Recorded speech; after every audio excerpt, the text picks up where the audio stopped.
What's up, everybody? Welcome to System Crafters. I'm David Wilson, and today we're back with another System Crafters live stream, our nice little Friday streams where we get together as a community and talk about all things Emacs, Guix, or whatever is related to the stuff that we do on this channel. So this morning, gonna say hello to a few people who are here early. Piotr, Fondrak, Dean, Eshell, Mark, Valentino, Tomas, Alejandro, Robert, Simon. Nice to see everybody today.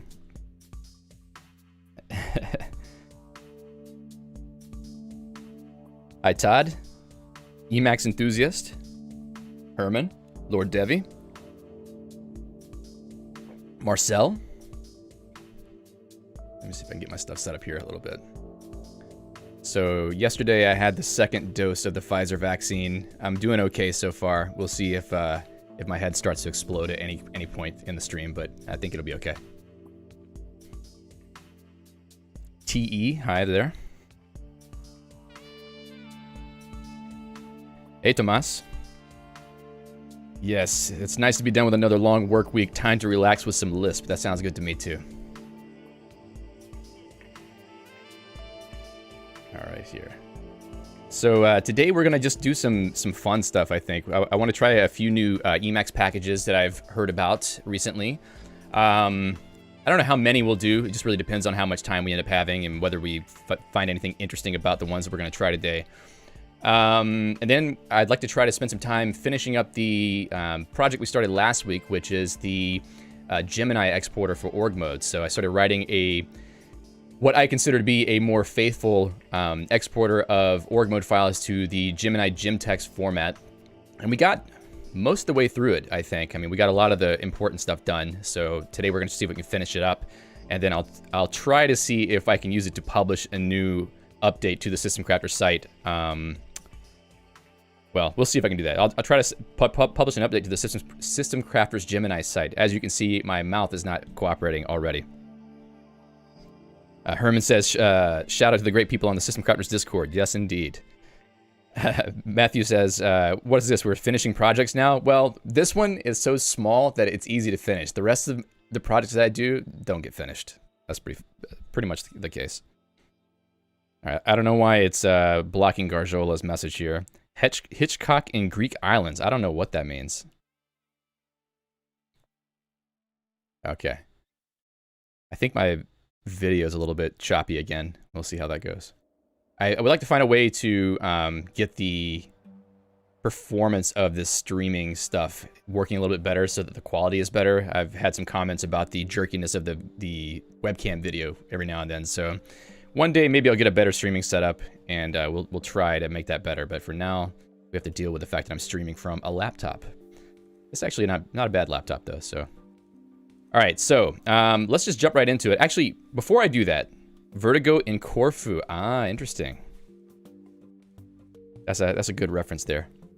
So before we go into this, I wanted to point out just a couple news items really quickly in the Emacs realm. First of all, let's see if I can actually pull this up. If I can remember Andrea's Twitter handle, twitter.com/AKRL1, I think it is. I'm probably wrong about that. No, it's definitely not it. Hopefully I don't pull up anything that's offensive here. Actually, let me just go to mine, twitter.com/systemcrafters, because I retweeted this, so it should be there.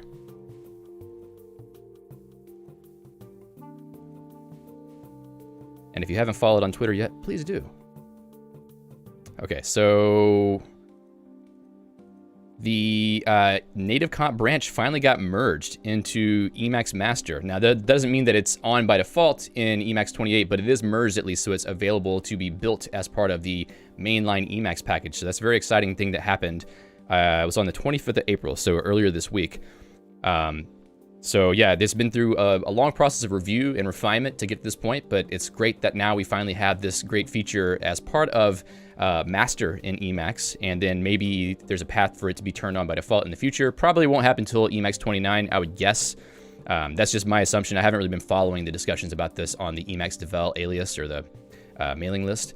But I would imagine they'll probably take one major release cycle first just to verify that it's working well enough that they get turned on by default in Emacs 29. But great to see that this happened. I'm really excited for Andrea Corallo, who did the bulk of the work to get this working. So if you don't know what the transient library is, it's a package that provides the user interface for the Magit source control package that's pretty popular, which I quite like a lot.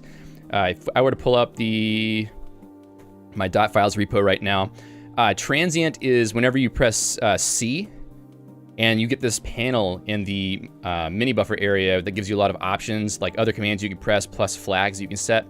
This is what transient is. It makes it easy for you to set up these types of interfaces for running commands and configuring the commands before you run them. So they've been discussing how to put this into Emacs by default, and if that happens, that actually might help to have better interfaces for some of the built-in functionality going forward if other packages that are built into Emacs take advantage of it. So it's kind of a cool thing that might happen in the future. I have heard that it can be difficult to create a transient UI. I haven't tried to do it myself yet, but I had seen like some comments on the transient repo basically asking for examples because people couldn't figure it out very easily. But regardless, it's useful to have this kind of thing built into Emacs, I think. Matthew says, I didn't know about transient. Might be time to clean up the Hydra stuff and use that instead. I think that Hydra still has its own usefulness. Transient's great if you want to be able to configure the commands that you're going to use with those little key bindings to like set flags and whatnot. But I think Hydra is better just for those, more minimal and straightforward transient key maps. So maybe they both still have a place in your config. Let's see. Piotr says, I saw the cool Eshell module on Discord today. NeoFetch thingy looks so cool. Yep, we're going to be looking at that today. When is Emacs 28 to be stable? I don't know the answer to that question, but typically you see it happening in the second half of every year. At least the last few major releases seem to have come at that point in time, so it's likely that it will happen around then. Fundrex says, I switched to master branch and native comp works like a charm. That's great if it did on there. Todd Fisher says, what platforms will native comp be available for? As far as I know, everything so far. In Windows, if you compile Emacs with MSys2, which I think is probably what you're supposed to do, there is a libgcc JIT package there, so you can compile it, I believe. And let's see, Piotr says, I recently started my config from scratch. Well, I know a really good video series you can watch to help with that, so I can send it to you if you want to know about it. Okay, so Pundrax says, the H in my username is silent. Thank you for letting me know. I like to pronounce things correctly, so I appreciate all help whenever it comes to pronouncing things right. All right, I think that's all the news that I wanted to discuss. If anybody else has anything that they know about that happened this week in the Emacs world or even in the Geeks world, let me know and I'll be happy to talk about it here. So first of all, today I wanted to point out this new package that Pundrak created called Eshell Info Banner, and I believe that Piotr just mentioned that as well. So I don't know which program does this. Piotr says that it reminds him of NeoFetch, which may be the case, but man, this thing is going to annoy me again. So this is basically a package that makes it easy to add an info banner anytime you create a new Eshell. And this says it's similar to fish greeting, but for Eshell. So basically, it gives you this nice little panel of information whenever you start up Eshell to show the amount of free space on your drives, your current operating system, host name, the kernel that you're using, and the uptime of your system. So it's some general useful information. The disk-free information is kind of useful, at least for me, because I never really know how much disk space I have left. So I'm going to try to install this and use it really quickly. He helpfully, or Pundrack helpfully gives us some information here about how to install this. So what I want to do is not put it in my own configuration. I'm going to change the Emacs from scratch config, or just experiment with it a little bit to add these things in that I'm going to show today. And it looks like it's not on Melpa, so we have to use straight to install it. And I don't have straight in the Emacs from scratch config, so I'll have to set that up really quickly, but it won't take long. And if you've never seen straight set up before, then you might learn something today. Is it Fundrack? Okay, so Fundrack. So I should have known that, because PH usually is a F sound for, you know, cool internet stuff like freaking and whatnot. So yeah, I got that one really bad.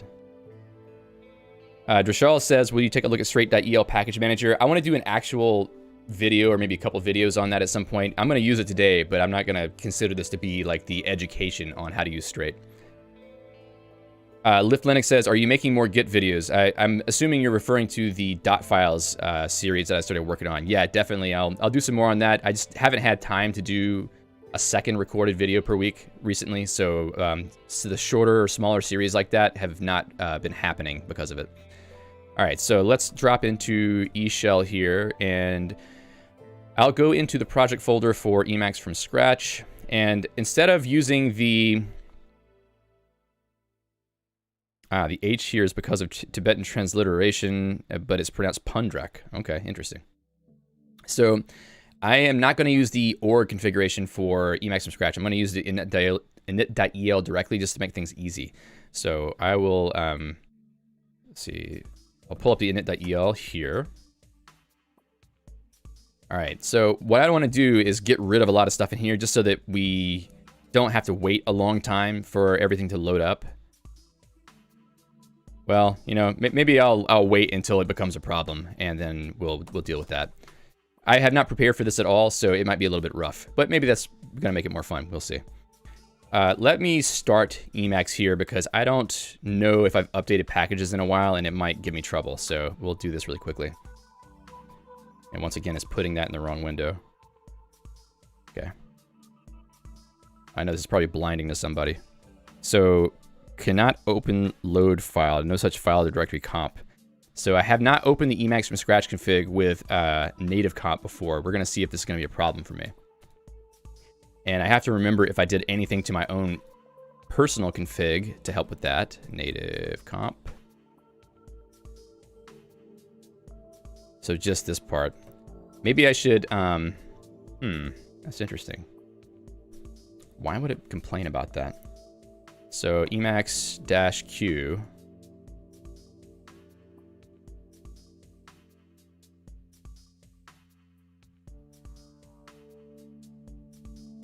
Okay, so that worked fine. Alex, wow, no, let's not exit my Emacs session. Alex says, episode idea, fix that loading in the wrong window. Yeah, I tried to do that the last time, and what I did didn't help, so. Let me see, display buffer A list. Yeah, I've even cleared it out. I don't know what the hell's going on with that.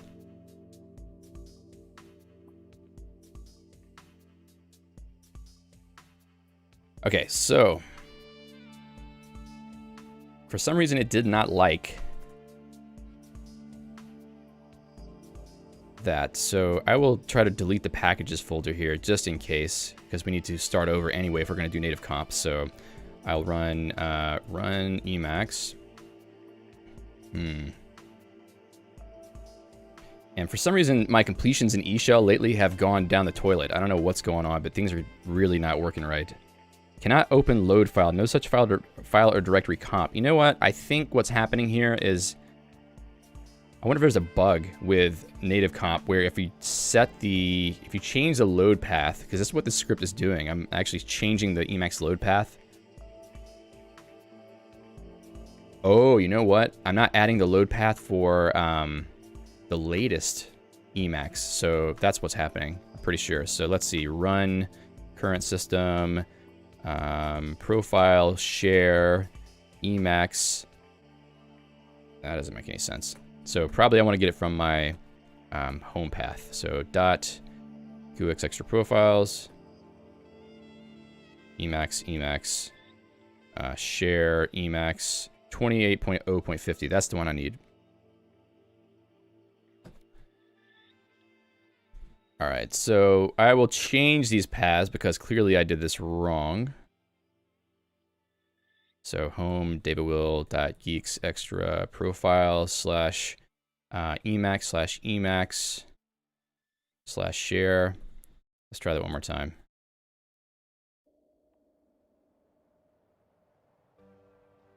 Emacs, share. Okay, so share, Emacs. Okay, got that. So Emacs, share, Emacs site Lisp. That's the one. And also Fundrak, however you pronounce your name. Maybe Chemex. Yeah, my dot files aren't set up in a way where that's easy to use. So I'm going to skip that for now. All right, so now I will drop this part to get to here. And then this was 28.0.50. Let's see what this does now.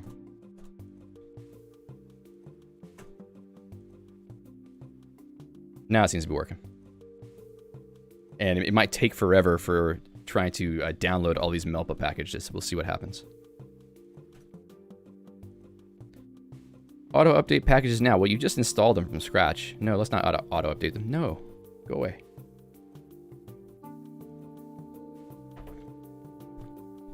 This is going to be interesting because I have different fonts in this, like the old fonts that I used to use in the streams. So it's going to look different than what I have now.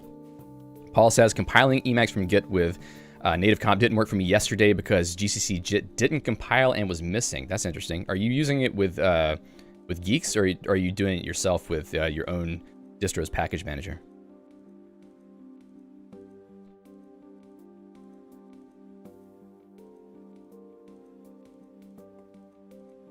All right. Hopefully this will finish soon. It takes a while for this whole initial compilation. And then we're going to have to do it all over again with straight. So maybe I will take out some of these packages just so that we don't have to sit through this whole process yet again.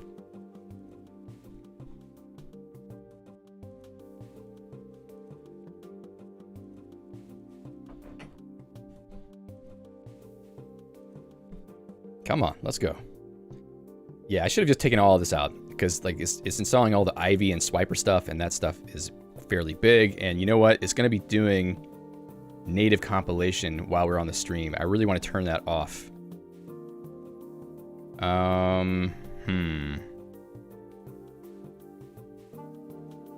right, so I'm going to kill this really quickly. So there is a variable to control native compilation. Oh, and I want to say it's probably going to keep doing it behind the scenes. I don't want it to do that, but let's pull up proced and see if we've got a million Emacs processes running right now.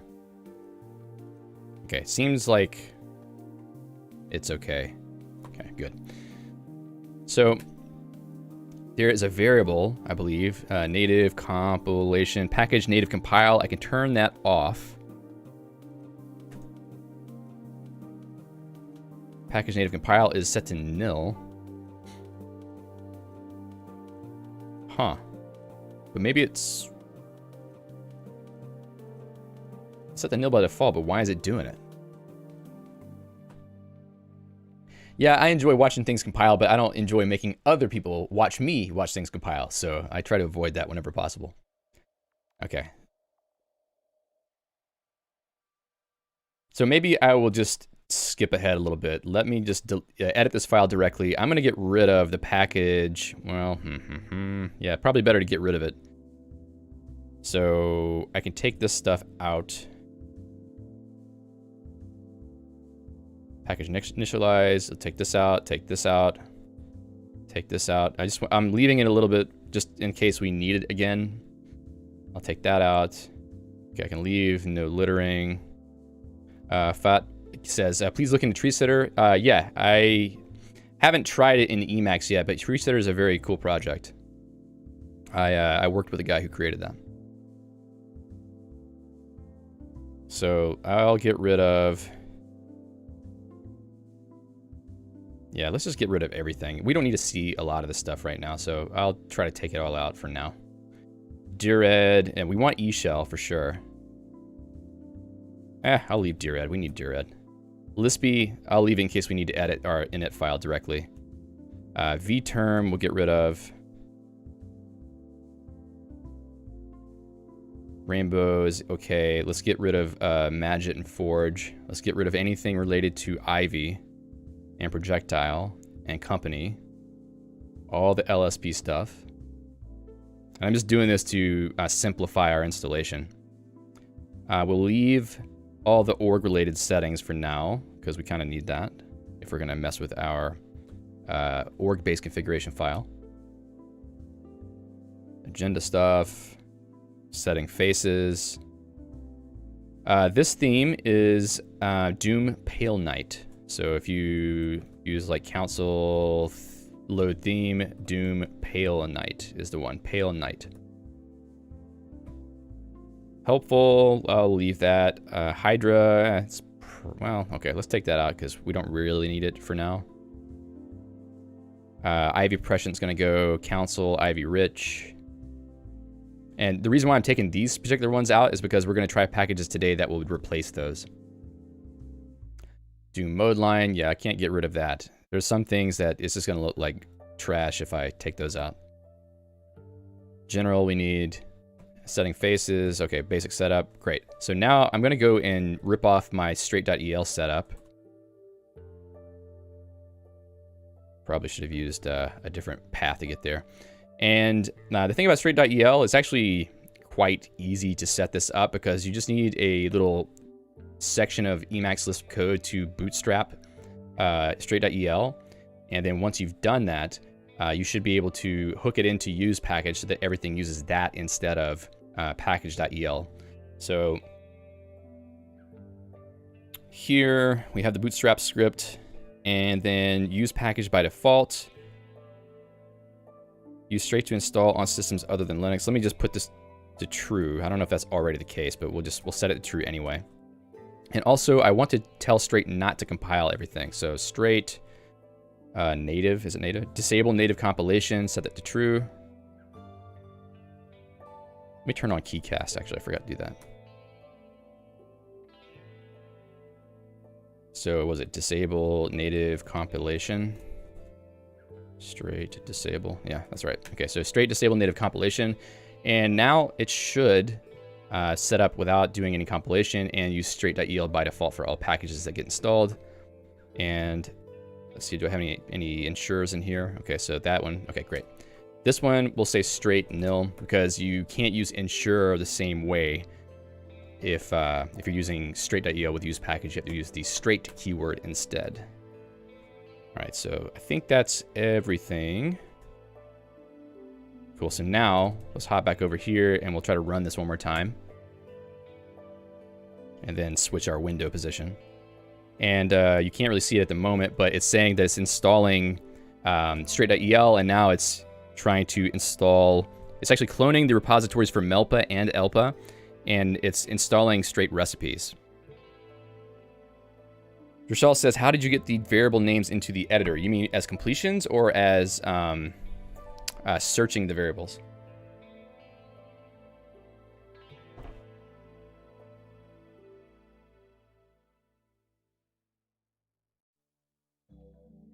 Cloning Evo collection. We got a few things that it has to do, obviously.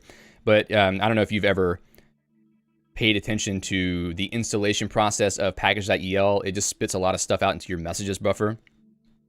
But with straight, it does this nice little thing in the echo area where it tells you what it's installing and building, and it's a lot less noisy than package.el. So that's another reason why it's a nice package manager to use for Emacs. There's a lot of reasons why straight is very helpful. So I'm going to do a video on that at some point to explain how to use it and what it actually does. It's sort of reminiscent of what Guix does, sort of. But it's very useful, and it's a little bit more reliable, I would say, than package.el. Package.el has that nasty tendency to Anytime you try to install a new package, if you haven't updated your package repos in a while, it just won't do it. It will tell you it can't be found. So better to avoid that problem altogether. I just saw it install console. I thought it took console out. Should finish soon though. It's already down to Lispy.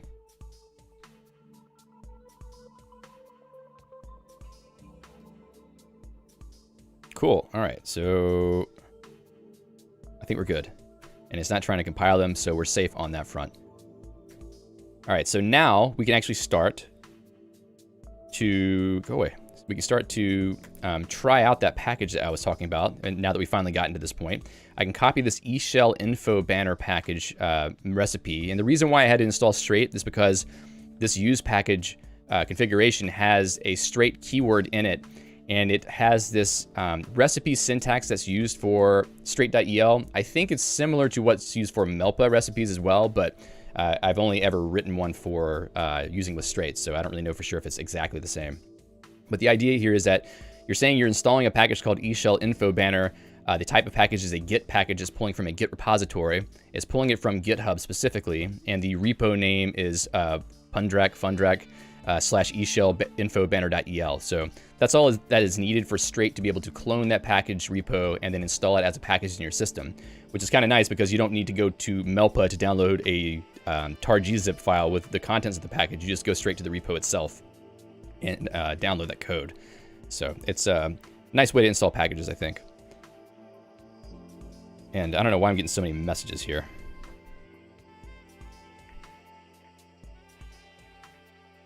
So let's see. I really hate this font now. I think this is Fira code.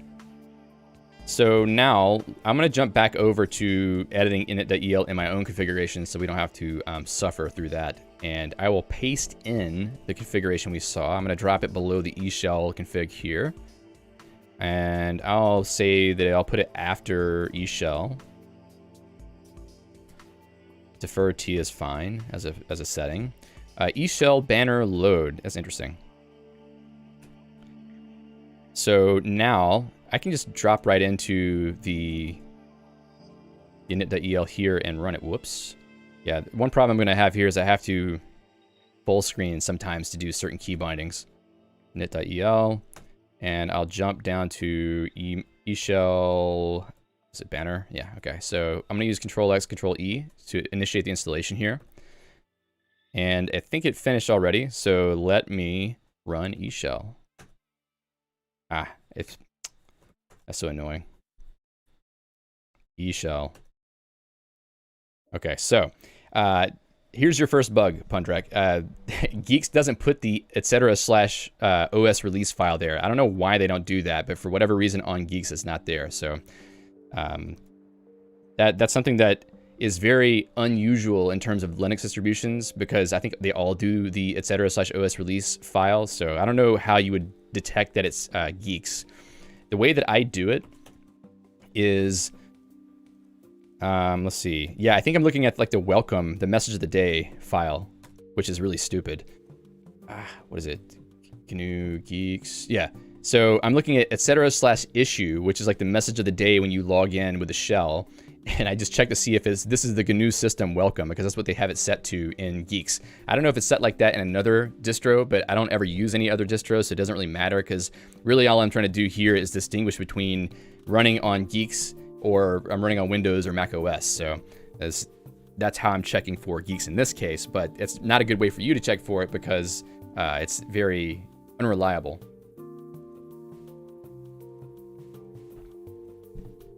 All right. So let's see. Can I just make that file just to make it happy, and then we can move along a little bit and see some other functionality from it? Let's go open up a vterm. Sudo. I'm going to commit a crime here and use a vim. etc/OS release. All right, so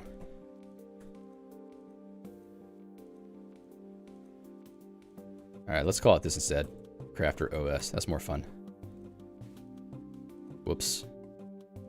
Now I'm going to have a problem here because, oh, let's see. trying to think of how I can get... So I need vterm send... Is there a send key specifically? Can you send colon for me, please? Actually, let's turn off evil mode. There we go. So, escape, escape. Oh, jeez. vterm, send escape. Thank you. Write the file. Exit. What is happening? Send escape. Send escape. Quit. Quit. Thank you. We escaped them. I think we won today. All right, so let me see if I can get my window config back. Jump out of there. There we go. Whoa. Did I?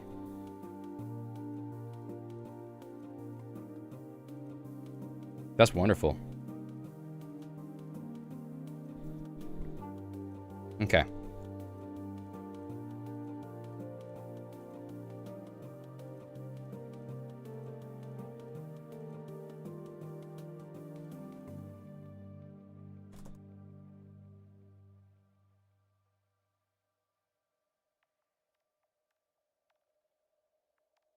Let me get back to the window here. All right, so now I want to go back into that Emacs session and try to run Eshell one more time. So let me just kill this. This is going to be such a problem. It's so annoying to have to do this. Kill this buffer. Start Eshell one more time. Okay, wrong argument type array p nil. So probably my system is not set up in a way where it's easy to demo this package. So I'm sorry for that, Fundirect, but I think I'll have to try it a little bit more and see if I can give you some pointers on the things that don't work on my machine, because I think that Guix just breaks all the assumptions about what things should be available at any point in a Linux distribution. All right.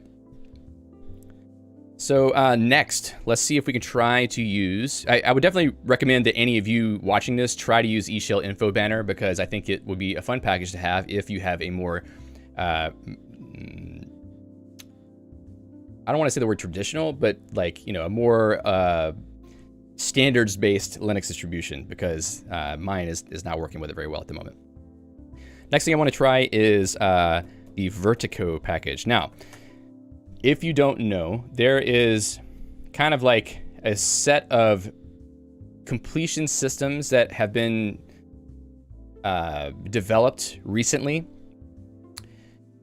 I guess over the last year or so, maybe. I don't know how long ago Selectrum was started, but in Emacs, there are a few completion systems that are built in. So there's like iComplete and whatever the default completion system is.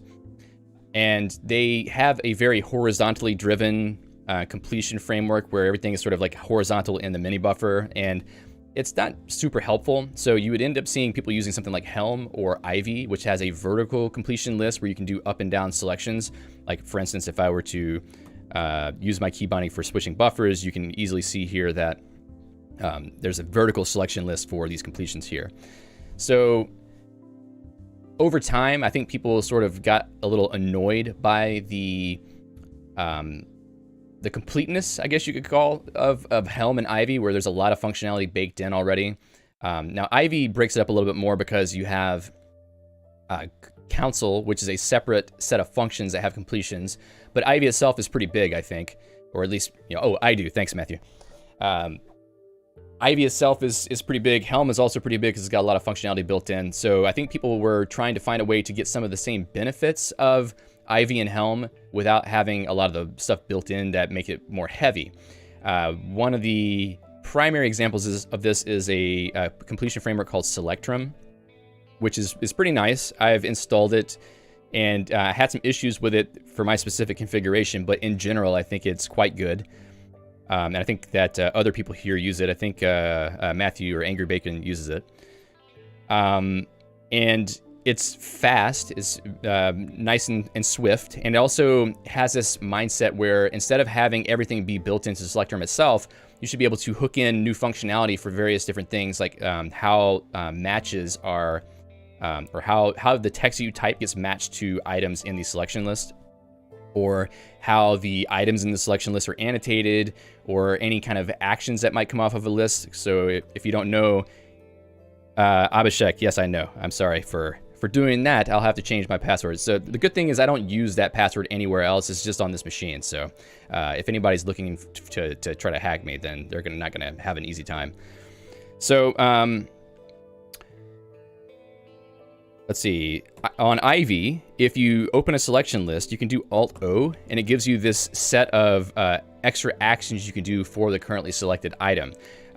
This is something that's built in as a feature of Ivy, but packages like Selectrum don't have that, because what they're thinking is that you shouldn't have to have these things if you don't want them or if you never use them. So it's just extra stuff that gets loaded, extra logic that needs to be evaluated, etc. So they try to break all these things apart into independent libraries or independent packages. Selectrum is like the first example I can think of that does this. There may be others before that, but Selectrum is kind of a popular one. There's also one called iComplete Vertical, which is more driven towards integrating with the iComplete package that's built into Emacs, and it has a vertical selection format and makes it so that you can do similar types of functionality as Ivy or Selectrum, but it's using the iComplete search backend, so you get to use some of that built-in stuff.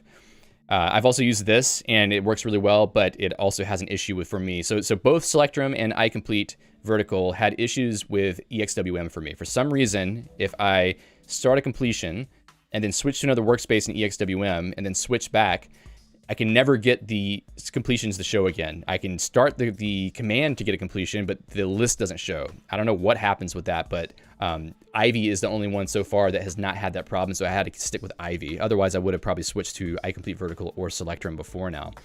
So today I actually want to try to use the Vertico library or package, and I'm going to try it in a standalone Emacs first just to see how it works, and then I might try it in my own, but I don't really want to break my Emacs session while I'm streaming, so I might not get to do that today. So let's jump right back over to the Vertico homepage. Vertico stands for Vertical Interactive Completion, and it's basically a similar idea as Selectrum, and also Ivy. It looks very similar to Ivy, basically. So we're going to try to install this and see how well it works. Apparently, is it on Melpa? Doesn't say, but the installation here, oh, it's on Elpa, even better. Okay, so I can just do this to install it. Apparently, it's very simple, and it has some other suggested configuration for other related packages that you might want to use. So we'll try that out in a bit too if we need to. Richard says consult rather than counsel. Yeah, you have to use other things with these packages to get the same functionality.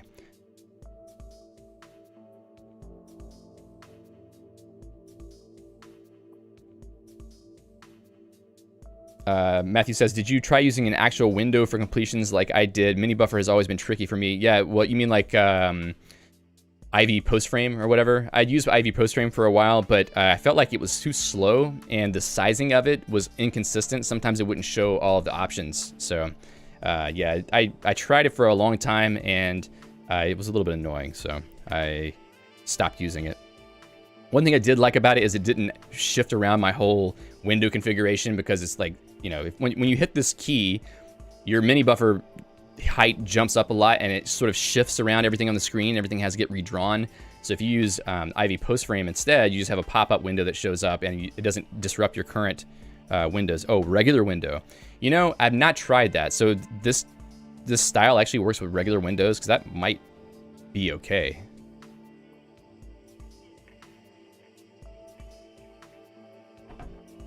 Cool, so let me jump up to a higher point in this file, and I'll just paste in what I had loaded before.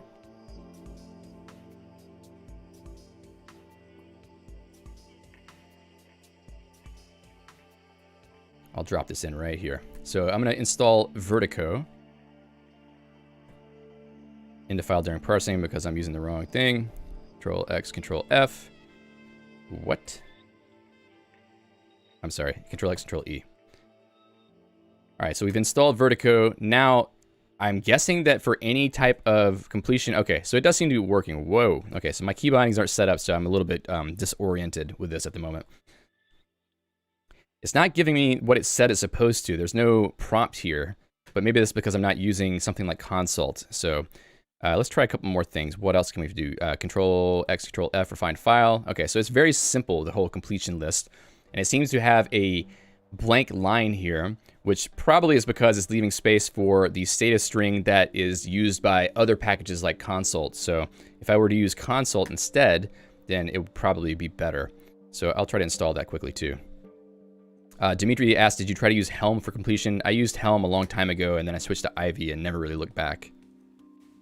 So let's install Consult. So Consult is a set of completion commands that work with any completion system, as far as I know, inside of Emacs, not just with Ivy. So Console works specifically with Ivy, and Consult works with anything in theory. And it's made for these types of packages like iComplete or Selectrum, Vertico, Embark, etc., because they are able to replace the default completion engine rather than having their own special completion engine, sort of like how Helm and Ivy work. So I'm going to try to pull in Consult really quickly and then try one of those commands because I believe those will be better for Vertico. Do you have anything in here? Maybe I just need to install Consult and just be done with it. All right, so I'll jump back over to init.el and then, did I edit that in the wrong window? Maybe I did. Okay, let's just go back to Emacs here. So, oh, that worked. Wait a second, hold on. I just saw text. Switch to buffer. So that prompt didn't show up until I typed something. That seems like a bug. I don't know if it's a face issue or something. So use package consult. I think that should work. We'll try it really quickly. Cloning consult.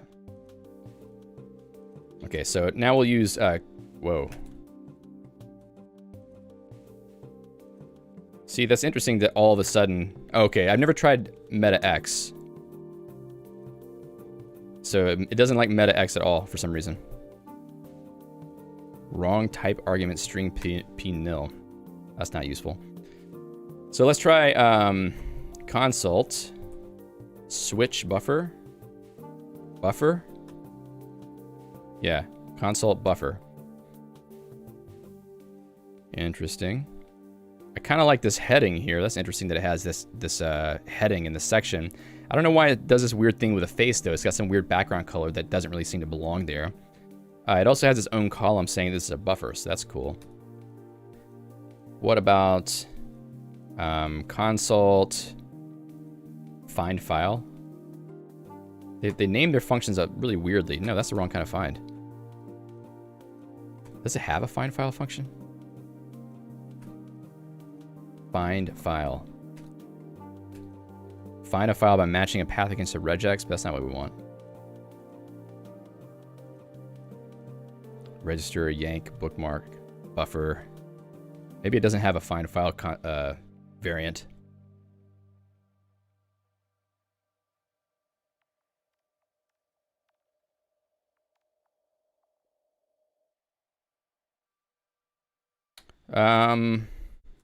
Yeah, it's weird that MetaX is not working here. Let me actually close Emacs and start it up again. I will save the config, and then we'll start it up one more time and see if the next time it is a little bit more behaving.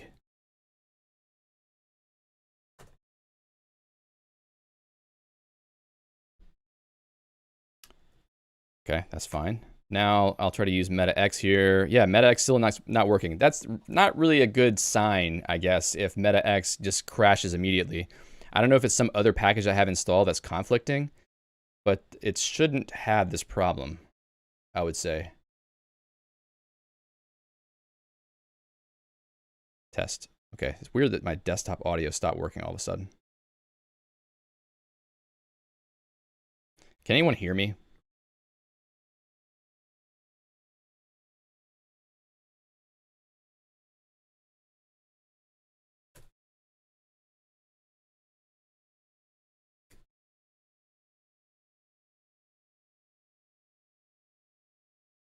That's really weird.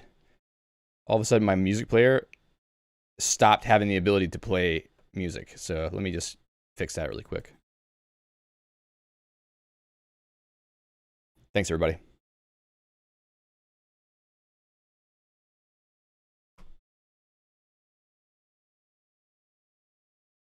That's special.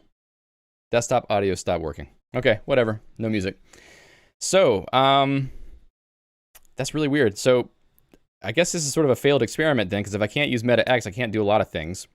But let's see, what other things could we look at? Consult dash.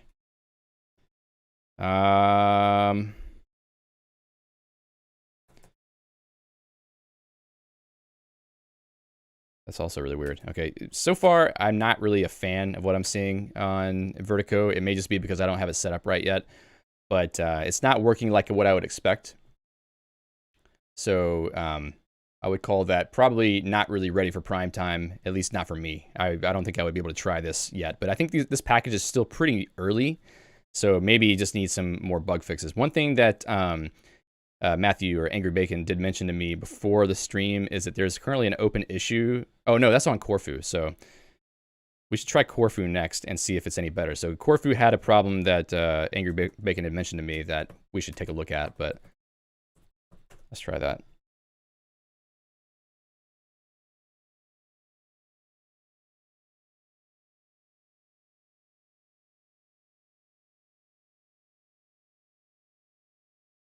Okay, so Corfu is an in-buffer completion system that allows you to do something like company mode, but sort of having the fuzzy matching capabilities of something like Ivy or other things like that. So I don't know if this is going to work because I think that it was just announced recently, so it probably isn't very polished yet, but we might give it a shot quickly and see how it works.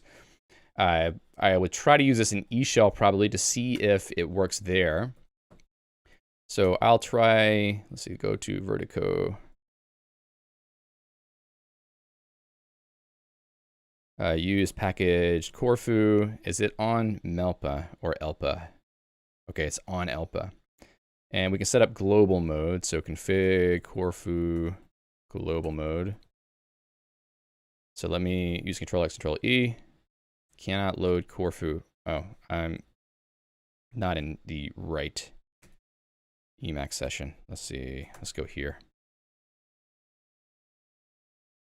Okay, let's turn off. What in the heck?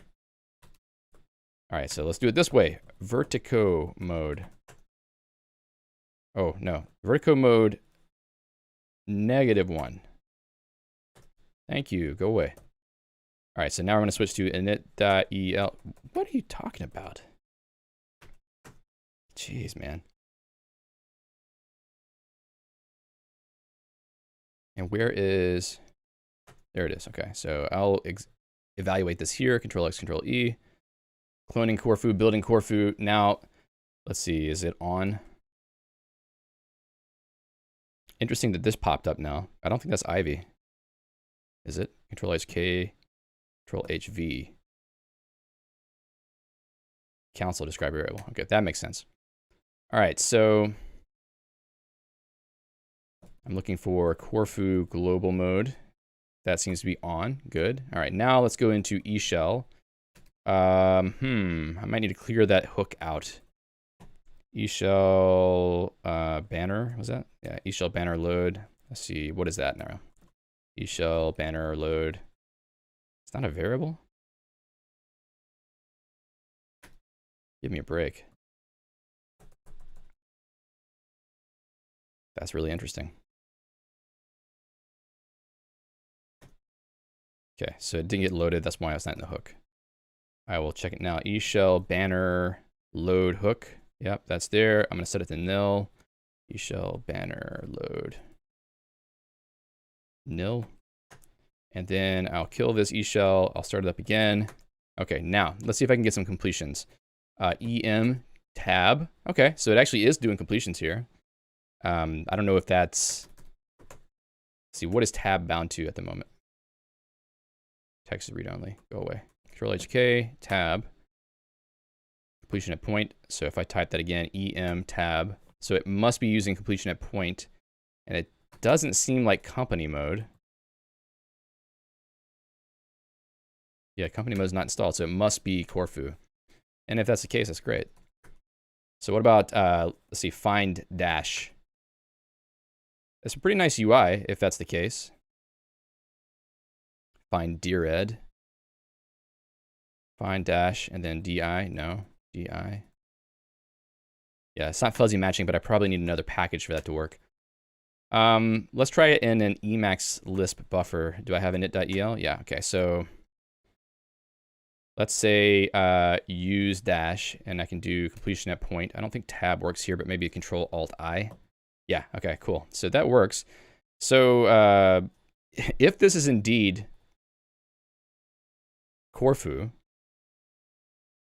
which I'm not certain about at the moment, because it could be something else. Anybody know if this is the...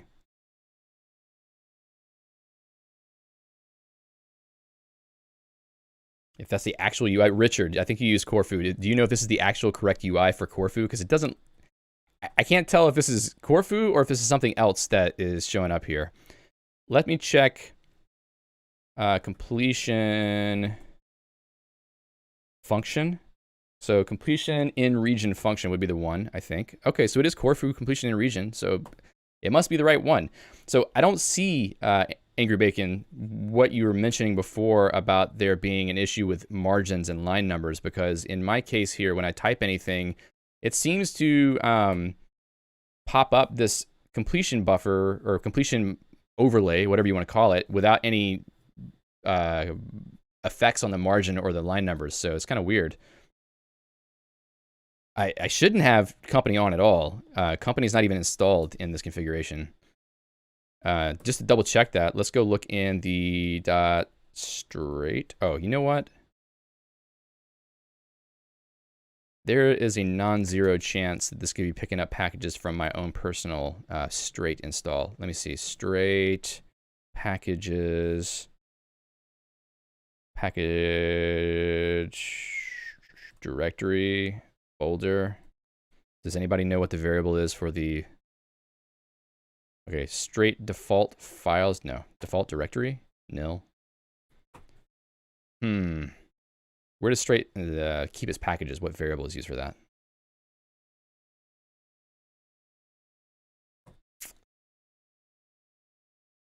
Yeah, company should not be on. I mean, company mode is not even an available command. Yeah, it's not on. Can't be on. So it must be Corfu. That's weird. Let me check on that issue that you had told me about and see if...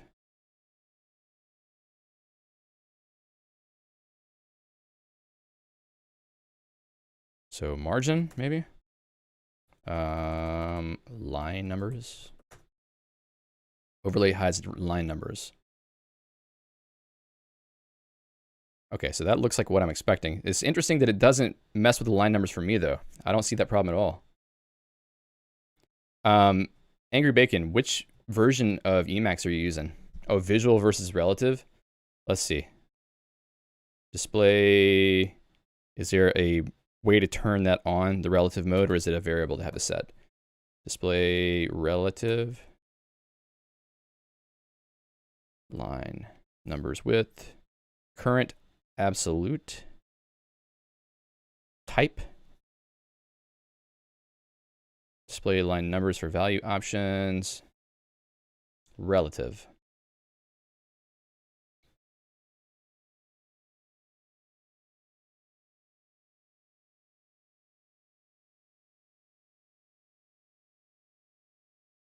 Display line numbers type. Okay, yeah.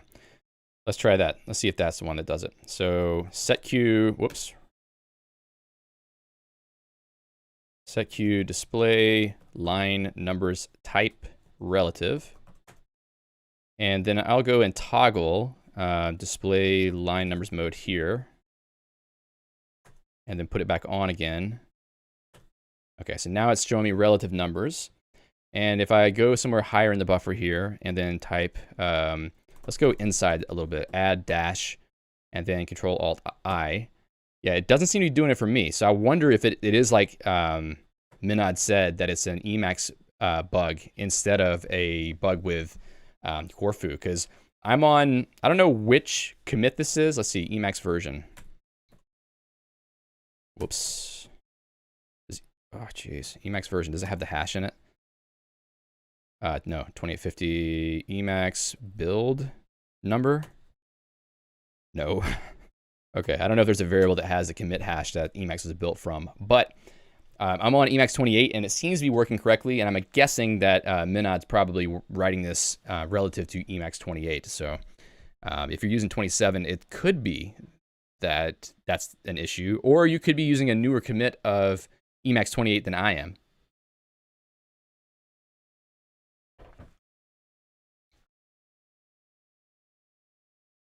So let's see, let me scan back a little bit first. It seems so weird to me doing this without any music on, because, I don't know, it takes me out of the zone a little bit. It's kind of strange. So Caterer says, how do you learn Emacs? Is there a book or something I could use? Well, it depends on what you're trying to learn. I mean, I've got the Emacs from Scratch series for configuration. I've also started the Emacs Essentials series for sort of like ground up, how do you use Emacs as an editor, and what are the things you need day to day. So between those two series, you could probably get a good working understanding of Emacs and also how to configure it for making it a bit better. There's also the Mastering Emacs book you could look at. I haven't read it in a while, so I don't remember. And also, yeah, the manual. I mean, the manual can be helpful, but it can also be not really enough information sometimes, I think. So it's hit or miss. Okay, so let's look back at the docs of Corfu a little bit more, because I would like to see what features that it talks about, because so far I like it. I think it looks good. I have been using Ivy for in-buffer completions for a while now, or completion in region, and it looks a little bit basic, but it works. But I'm kind of interested in trying this out.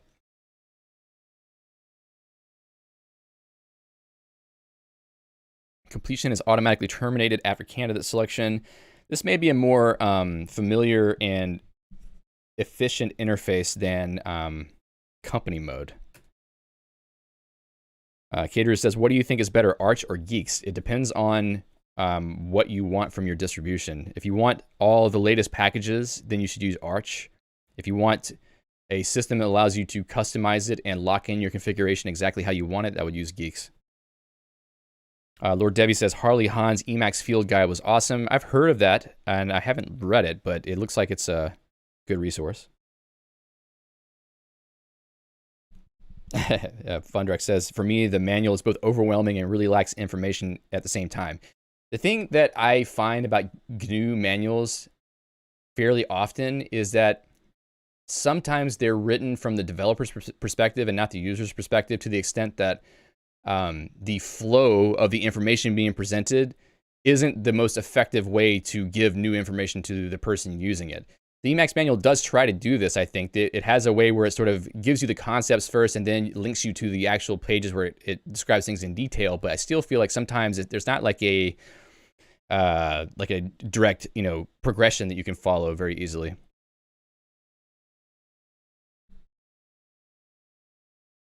Zolify says, do you know how to hack PlayStation accounts? No. We're not talking about this type of hacking on this channel. We're talking about, writing code and configuration for fun.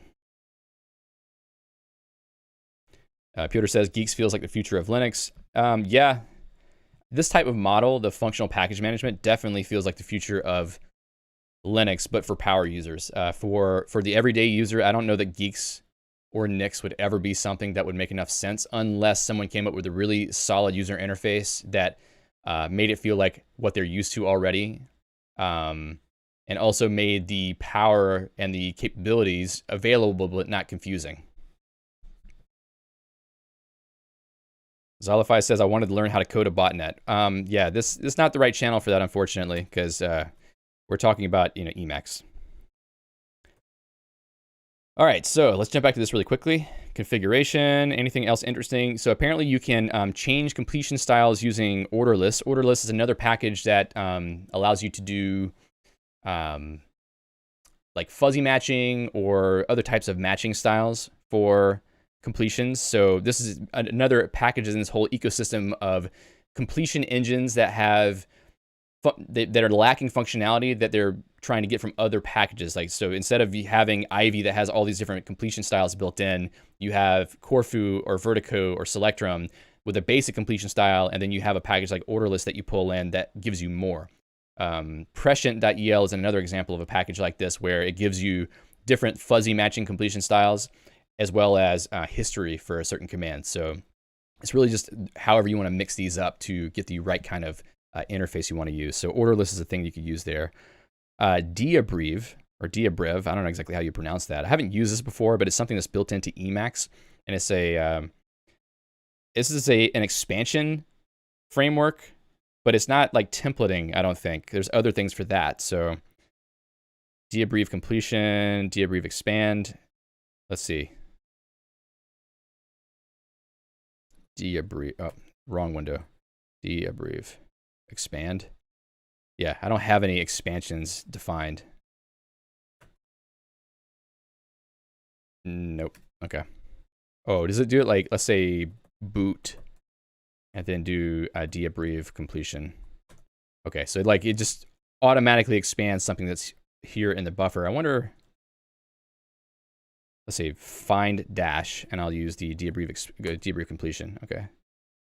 Probably just, you can run Control Alt slash. Nah, it's not set up. Anyway.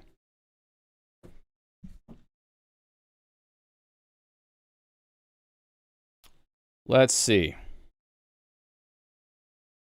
Completion cycle threshold. So there's a lot of built-in Emacs variables that this thing depends on, apparently. So yeah, I think some of these packages like Corfu and iComplete Vertical, they're depending on configuration for things that are in Emacs already to configure their behavior, which actually makes sense, because why set up another set of custom variables for similar concepts if you can just reuse what's already in Emacs, so long as they mean the same thing, you know, that you're not sort of stretching the meaning a little bit. So tab always indent, that's something that apparently can work fine for Corfu as well. So I think this is definitely something worth looking into. Vertico had more trouble starting out. It could just be because of my configuration. I don't know what I have installed that might have caused this, but Corfu seems to be something worth looking at if you want to try a new completion framework for in-buffer completions, specifically for things like Eagle-Eye or LSP mode, or Eshell, getting completions in Eshell, or even, you know, completions inside of Emacs Lisp buffers. So anything that's an in-buffer completion, it seems like Corfu might be a nice solution for that. Leah says, Diabrieve looks for matching words in the buffer. Abrieve uses the predefined expansions. Thank you, that's really helpful.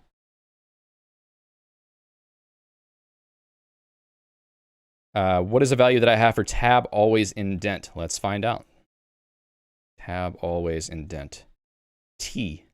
If T hitting tab always just indents the current line. If nil, tab, oh, okay. So that's interesting. I haven't actually used this variable before, but I probably should set it to complete, because I do like using tab for completing things. I think it only does that. It tries to run a completion if the line is already indented, which is kind of useful behavior, I think. Cameron says, as a freshman CS major, I'm torn between learning Emacs or just VS Code. What I would recommend to you, use VS Code for your assignments, because you need something that's going to, you know, work for the language that you have to work with if you're doing coding for your classes.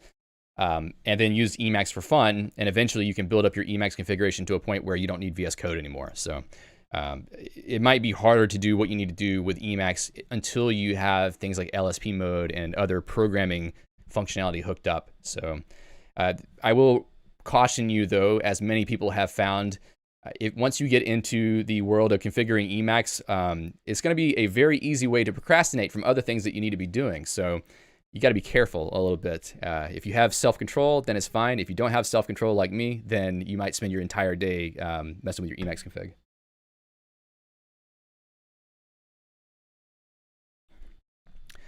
Interesting. Fundrex says that NeoFetch tests if Guix is available in path. So, I think that if you can't find etc/os release, than looking for Guix in a, well, honestly, don't look for it in path. There's a very specific location you can look for the Guix exe in, or another option would be, let me get back to Eshell here. All right, let's do vterm. So another option would be to just look for the /gnu/store. I mean, you can make a pretty good guess that if there's /gnu/store, then this is a Guix system. And what else? Var run, no. So /run/ current system / let's see, profile / bin / Guix. Yeah, Guix is there. So you could look for this specific path if you wanted to see if it's a Guix system, because this is always going to be there for a Guix system, I'm pretty sure, because it needs to have like the current system profile that has the Guix command in it so that the system level Guix commands can run. So that could be something. If you don't find /etc/ /os release, you can look for this specific Guix path, and then you can sort of assume that you're in Guix.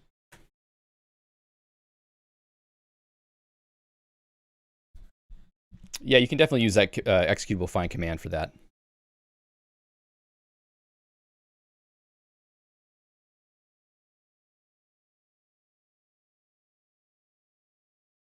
Yeah, Matthew says, I learned about that setting from trying out Corfu. Ivy and other opinionated frameworks bind tab directly, which I think is wrong. Yeah, I agree. I think it's better if the packages you use integrate more directly with the things that are already in Emacs. I mean, part of the cool thing about Emacs is you can replace everything if you want to, but when you start doing that, then you lose the capability of integrating with other packages that are more faithful to Emacs. So I think it's dangerous. Or not dangerous, but you know, you might create more work for yourself if you use a package that doesn't integrate more cleanly with Emacs. Zach says, what's the difference in using vterm versus Eshell? Well, I'll give you two answers. One is that vterm is an actual legitimate terminal emulator, and Eshell is a shell written in Emacs Lisp that's not meant to be a terminal emulator. It's more meant to be a way to run shell commands from within Emacs using Emacs functionality. The reason why I'm using vterm right now is because I've already tied up my current Eshell because I'm using this run Emacs command, so I can't type in commands here. So I just pulled up a vterm really quickly to have another place to type in a command. Alejandro says the Guix executable could be on any system. I don't think it would be in that same location though, under the run/current system, because that's only for Guix system. For Guix, well, actually, I could be wrong about that. I would have to load my VM to find out if that's true or not. So you might be right. Alejandro says, to detect if it's running in Guix, I would try to detect the following: /gnu directory and Guix and Shepherd. That could be more reliable. That's true. Because Shepherd definitely won't be on another distro that you're using Guix as a foreign package manager on, unless you happen to install Shepherd because you wanted to use it for something.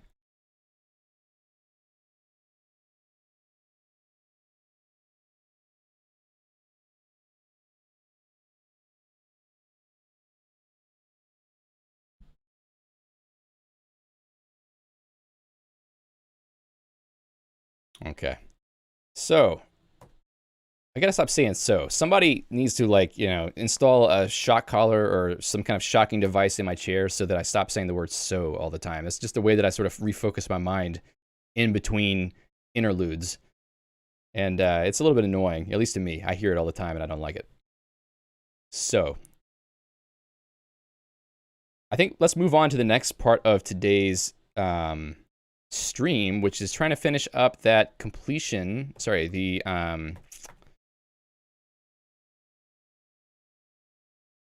brain is loading. Finish up the Gemini exporter. Told you that vaccine is kicking in, man. All right, so let me get rid of this Emacs session because it's just causing me trouble here. Yeah, save that. I'll probably need to delete those changes before I try to record another video using that, because otherwise we're going to have a lot of trouble. Lord Devi says, I'm so insanely jealous of Guix' whole Lisp the everything approach to system configurations. Yeah, I mean, it's It's fun. You should be using it. I don't remember if you had tried to install it. You probably did. Who tried to call me? Oh. So, let me pull up that code that we were working on last time. So this is the Org Gemini clean folder. And we're going to load the Gemini clean.el file. And I'm going to try one more time to get my music to work, because this is really driving me nuts to not hear anything. Set the sync by name. I don't know if it's just the program I was using. Let's try pulling up something on YouTube in another frame here.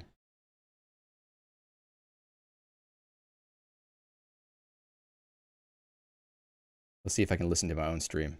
That'll be fun.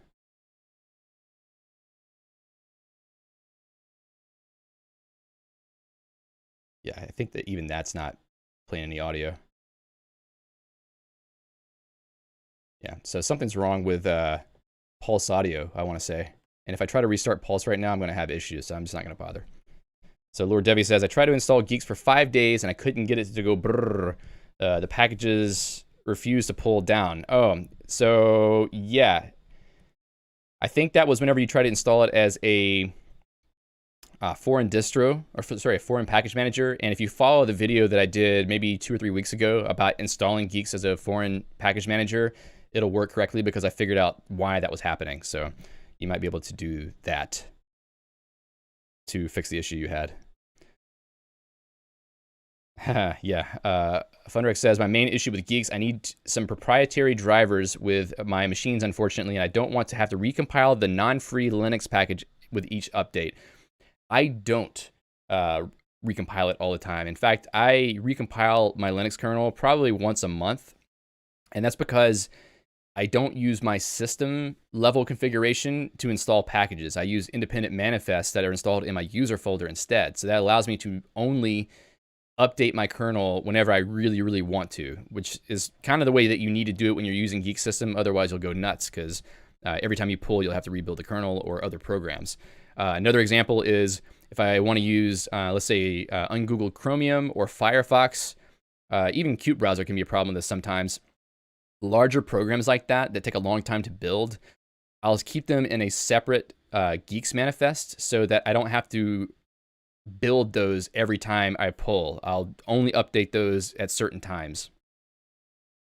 So you can definitely avoid recompiling things if you want to. I often go, a month, 2 months or longer without updating my kernel at all because I just don't need to.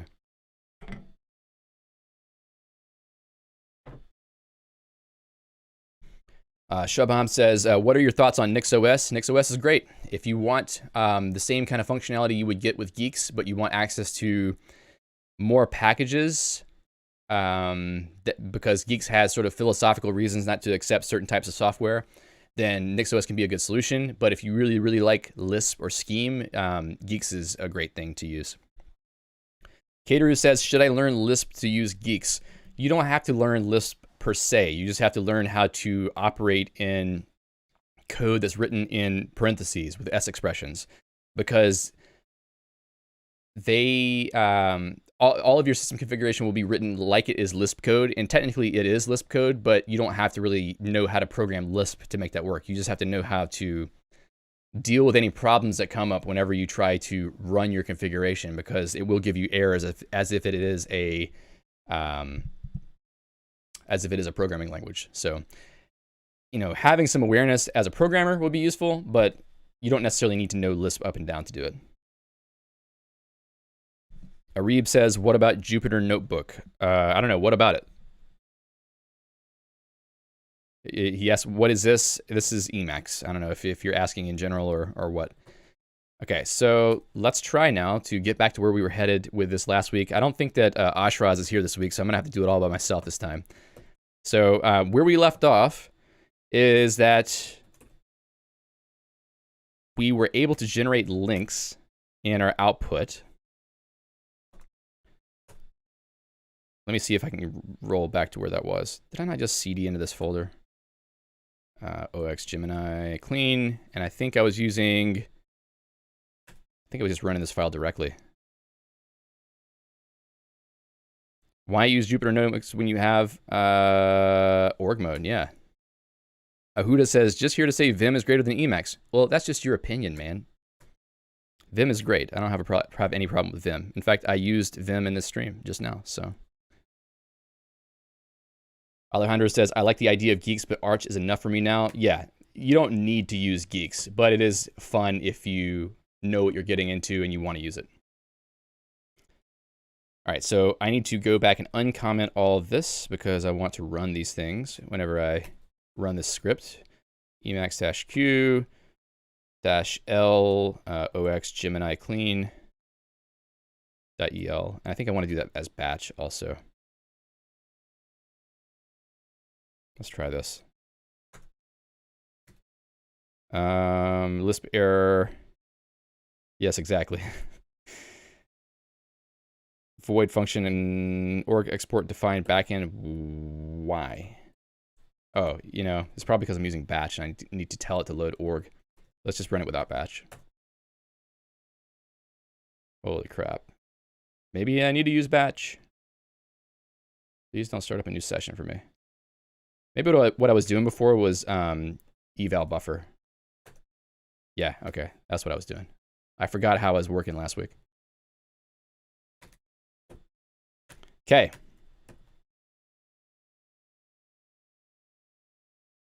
Caterer says, is there a way to highlight to-do comments? Yes, there is.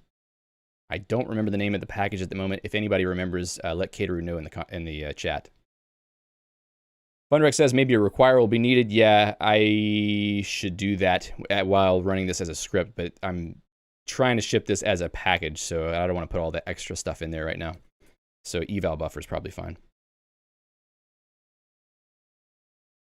So what we have is content slash, no, it's the Gemini folder.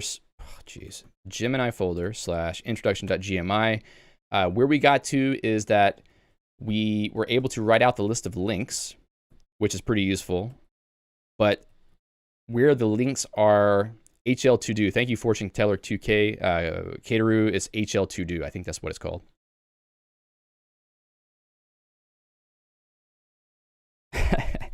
Yes, I manually select things way too much. I know. I really need to get my Vim modal editing stuff back warmed up again. I haven't been doing that for a while, so I do things very manually. So I apologize to everyone who gets offended every time that I move my cursor to do things manually, but that's just the way that I work.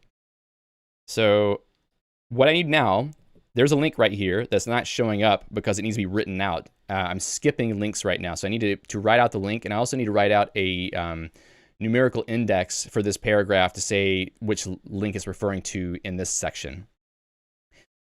So that's the last thing I need for links, I think, because right now I'm pretty happy with how this has come out, because basically the links for a given paragraph come right after it, and I feel like that's sufficient. Everything else, like headings, are working fine. The inline code stuff is working fine, like this straight.el link here, or not link, verbatim section. I don't know what you would call that. So the last two things really are just getting the link references and text in the original paragraph text, and then getting code blocks writing out, because I don't know if we have any in this particular. Let's see, what's the actual content here? Do I have any code blocks in this?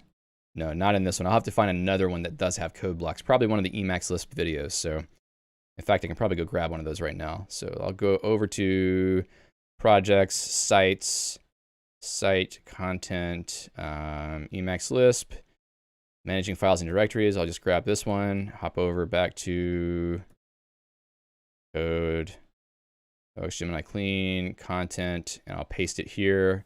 And then I should be able to write that one out also. That'll give me one that has code blocks in it. I'm pretty sure it has a lot of code blocks in it because it's the Emacs Lisp series. Yeah, got a lot. Okie dokie. So now I'll go back to Org Gemini clean, and we had our paragraph section where we were writing out the paragraph plus all the links that we found. We're using map concat for that with a lambda that checks each item to see if it has a link. And if it does, we're basically pulling this all together as a string that gets added after the contents of the paragraph. So what we need now also is a link translator. So I will open this up here.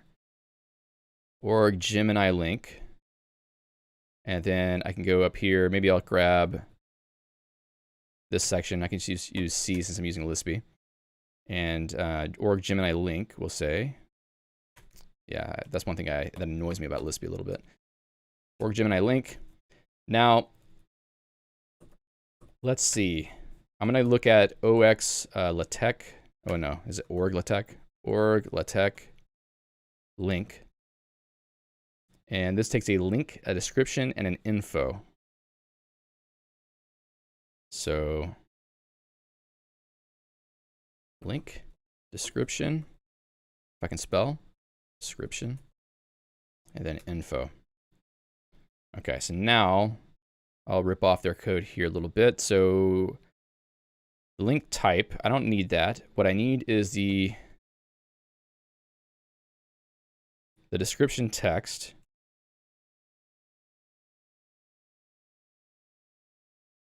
Which might be enough. So I can start with just description by itself and see if that's enough, because all we need here really is just to return the text for this. So let's try eval buffer here and see what the output looks like. So if I go back to introduction.gmi, let's see. Oh, yeah, so it worked. Watch the video on YouTube. So watch the video here actually is a link. If you go look at the content/introduction.org, watch the video is actually a link. And now it's writing the text out here where it used to be. But one thing we do want to do is put a little marker after that text to say which link it refers to. So in this case, I will say S and then some brackets after that. Oh, what is it doing, man? I'm trying to type a bracket here, and it's actually jumping around, which is not what I intend for it to do. So I'm going to use Control Q bracket in this case. Control Q, Control Q close bracket. Cool. All right, so now I want to put a $D here because I'm going to write a number out. And right now, let's just put 1. And this also needs to encompass these. So I'll just move that parenthesis. Okay. So now we'll eval the buffer again. And maybe I'll split this, whoops. I'll split this horizontally so we can look at the file at the same time. I'll also have to move my windows back a little bit. Okay, so now I can load up the introduction.gmi file here. And I see that I have a 1 here, but there is a space between those, and I'm not sure why, because I didn't put that there. Oh, I did. Okay, that's my mistake. All right, so I'll run this one more time, and that should fix that space at the end. So now this isn't here anymore. Great. Okay, so that should be good enough for that part, but I still need to know what index the link would be for this particular paragraph. So I need to, inside of Org Gemini paragraph, any link exports need to use the same base index, or it needs to be incremented in that case. So I think that I set this up to use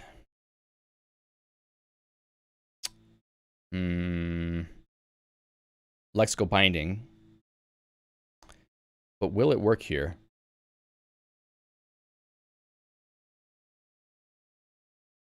I wonder if I need to set it temporarily. So there is a way to do that. Where did I see that? I think it was in the LaTeX code. So you can temporarily set the the transform function for a particular type. But I don't remember exactly what it was.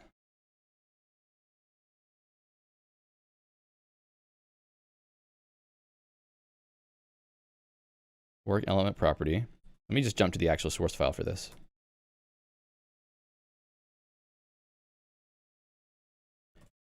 All right, so let's drop this down a little bit.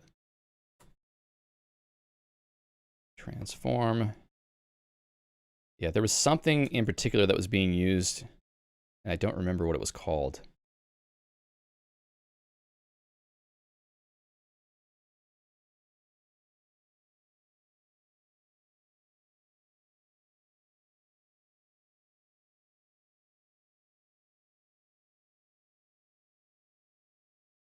So was it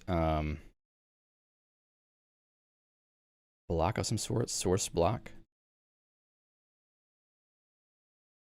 Caption above.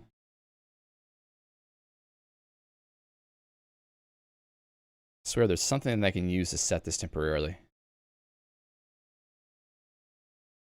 Inline source block, element property.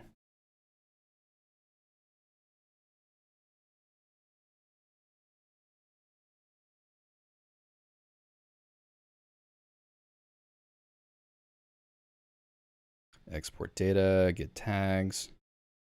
Org element type, org element property, blah, blah, blah, blah, blah. What else could it be called? There's like an override. Yeah, that's not giving me anything. Heading. Alternative heading when possible. Oh, I think this is it. Export data with backend. Export data, get alt title. Now, let's see. Convert data into backend format. So I think if I just create a backend directly, then I should be able to override that. What is it doing here? This is section backend. Okay, where's section backend defined? Section backend. There we go. So if I create a backend specifically for this purpose, then I can use a lambda that's captured the local closure of that function. I mean, the easier thing to do would just be have a counter that I can set, because it should be happening linearly, so maybe it's fine. Let me just try that first and not do anything too fancy, and then if I need to, I'll do something fancy. So here's what we'll do. I'm going to def var org Gemini -- link counter, and I'm going to set it to 0 by default. And I've got it set as -- because this is an internal variable that shouldn't be used by anyone. And then in this case, I'm going to reset org Gemini. Wow, it didn't work, did it? Okay, I haven't actually evaluated that yet. Gemini -- link counter to 0 every time I see a paragraph. This may be dangerous because I think there's nested paragraphs. So it would be nice if contents item, yeah, right here would be the ideal place to no, that's not right. Contents at this point has already been created, I think.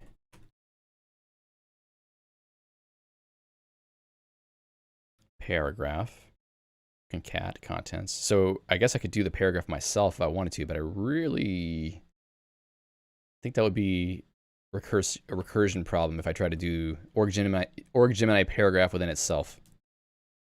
Yeah, thanks. I caught it. Let's see. Yeah, the problem I'm having here is that I need to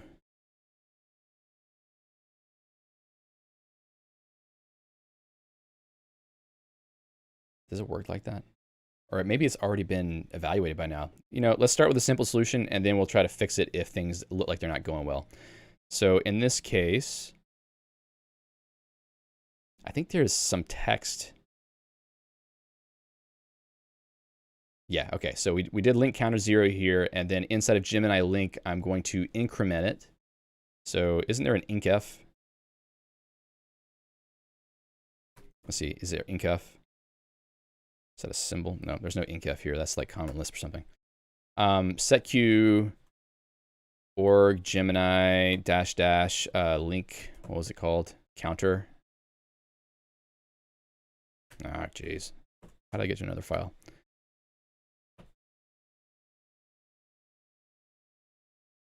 And then I'm just going to increase the value by 1.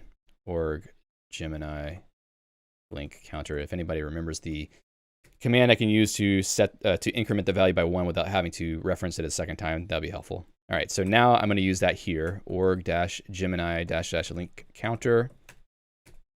And then I will eval buffer and see what it does.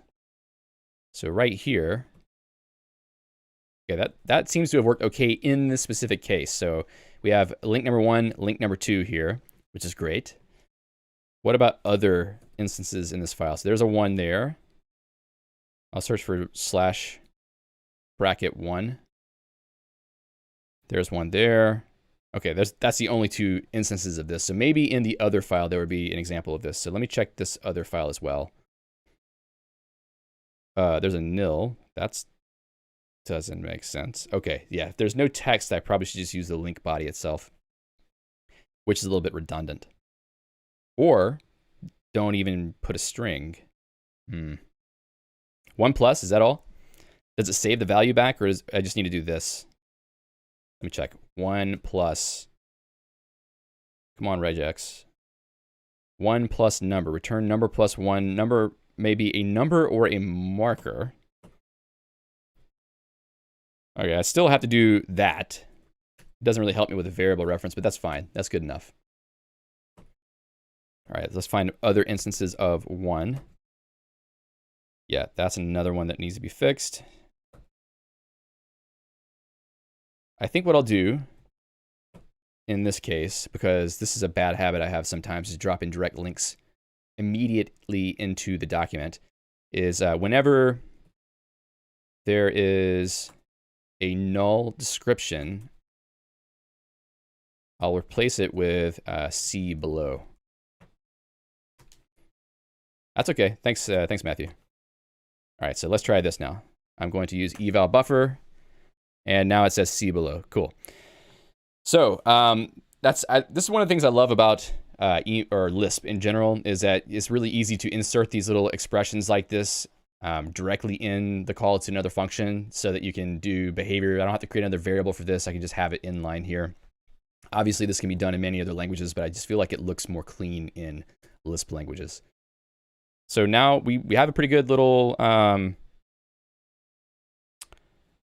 output here. So this says C below number 1. And then this one is referring directly to .crafter.el number 1 for this paragraph. I mean, the numbering is a little bit redundant sometimes, I guess, but I'm okay with that. I think it's better than what was being done before with the other exporter that we had looked at. These also are numbered correctly. Yeah, I think it's numbering them fine. I mean, this is something that could be made more elaborate if necessary later, if it turns out there's a bug with it. But for now, sometimes the simplest solution is the best solution, because at least it allows you to move on without pulling your hair out. So the last thing that I wanted to do, I think it's the last thing. I don't think there's anything else that we're missing here. I would have to look at an output file closely to see if there's anything else. But code blocks. We don't have any code blocks here. In fact, I think right here there would be code blocks in this section. So what I need to do is get the right output type. So is that a dash block, center block, dynamic block, example block, export block? I think for example block, what is an inline source block? Quote block.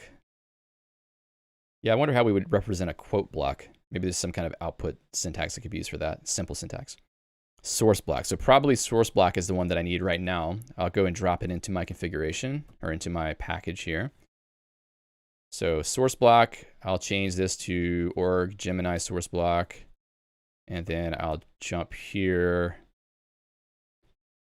Drop it in here. Gemini source block. And then I need to check to see what that function has in it. Source-block. Inline, no, that's the wrong one. Okay, LaTeX source block. Let's just get it the right way. Source block contents info. So apparently contents is not being used. And I would imagine it's grabbing the actual source block so it can do syntax highlighting of the text inside. Thankfully, we don't need to do that. So I can skip that part. I'll replace these bits here.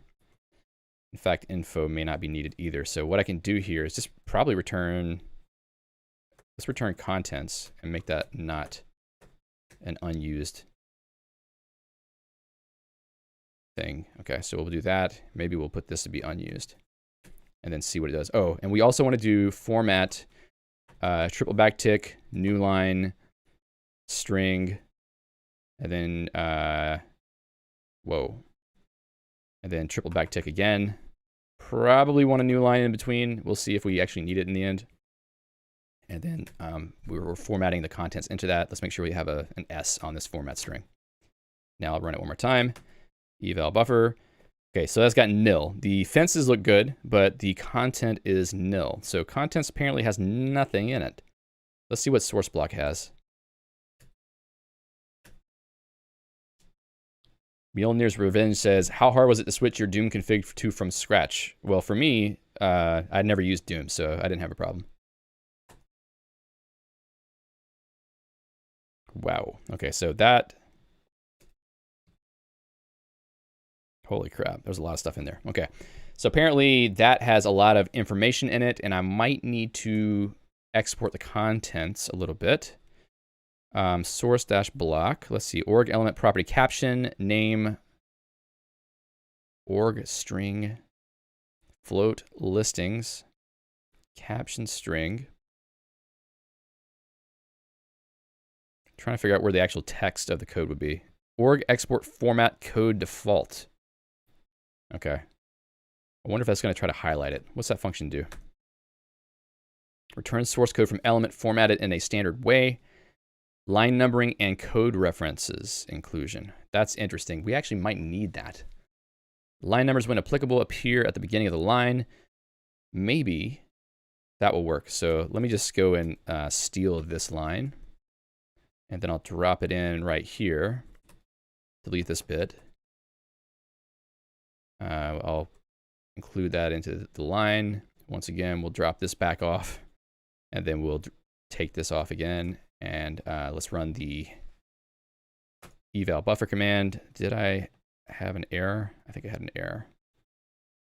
Am I missing something? ~e for messages. Oh, okay. So info is needed, obviously. Let me just do this. I'll save it and then eval buffer. Okay, so now let's go check the code. That seems to be working better.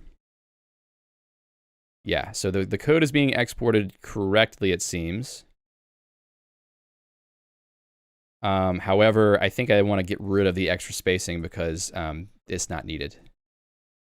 Well, yeah, let's take a look at that really quickly. Maybe, do I need the ending new line also? Maybe not. Okay, the ending one looks good. Let's try this. Yeah, this is probably the right, whoa. Okay, so maybe the first new line, but not the last one. We'll see.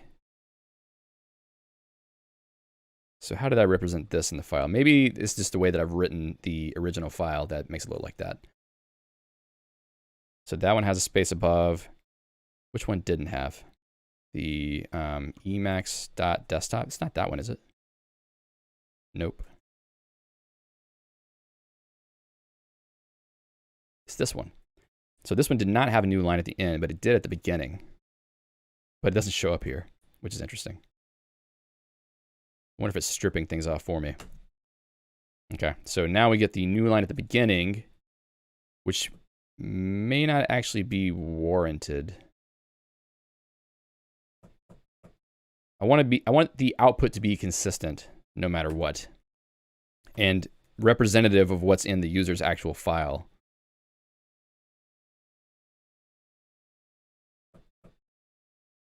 Yeah, I don't like that. The fact that it doesn't have a new line here, but it does at the end. Maybe what I need to do is strip the string. So is there like a string trim function? Is that built in? It's in subrx. I don't know if subrx is loaded by default. I think you have to invoke it, but maybe I can do that. That's fine. So I'll do a require at the beginning for subrx, because that's built in. And then I can go back down here and then use string-trim. And in theory, that should fix that problem. So now that we should have consistent. Whoa, okay, so I do need new lines now. Okay, so let me go and check the end of these. Yeah, so I need it in both places. That's better though, because it actually makes it more consistent between every location. Now that doesn't make sense. Why? Oh, no, that's right. Yeah, so I think for the purpose of looking at Gemini text, it probably makes more sense to have the fences be tight against the text rather than having there be another space in between, because it just looks worse to have that extra spacing. So for now, I will just leave it as being tight against the text, and then maybe if someone thinks it looks ugly to them, then I can add an option to change that. But for now, at least, it seems that we have successfully implemented a full exporter that is able to export everything in the file. One thing we're not doing yet is things like bolded text or italicized text, which is not part of the Gemini spec itself. However, a Gemini client could actually interpret that markdown-like syntax and then display it a certain way. So it's not actually something that is restricted. It's just something that isn't part of the gemtext format by itself. So maybe we could try to add that really quickly. I just need to figure out where that shows up in the typical. Yeah, bold. Bold, is there like italic? Okay, so there's bold and italic. So I could add both of those here. So let's add italic, and we'll also add bold, bold, or LaTeX, bold. And no, we don't want LaTeX, we want Gemini. Gemini, Gemini, okay. And now I'll just copy this block one more time because it's been pretty useful for this purpose. Drop it down right here. And then Org Gemini bold. Whoa. Sometimes Lispy just does some really weird things. Bold. And I can, let's see, for Markdown, I think it's 2 asterisks, and for bolding, and for italics, I think it's either slashes or 1 asterisk. Markdown, italic, istalic. I didn't type that right. Okay, underlines do italicized text, which makes no sense whatsoever because you would think it would be underlined, but whatever. So, wait, holy crap, that's a lot of ads. This is the problem you get into whenever you are using Qt browser without any kind of ad blocking, because then you just get inundated with whatever crap ads that the random websites have. Let's see, so Markdown bold, I'm pretty sure it's 2 asterisks.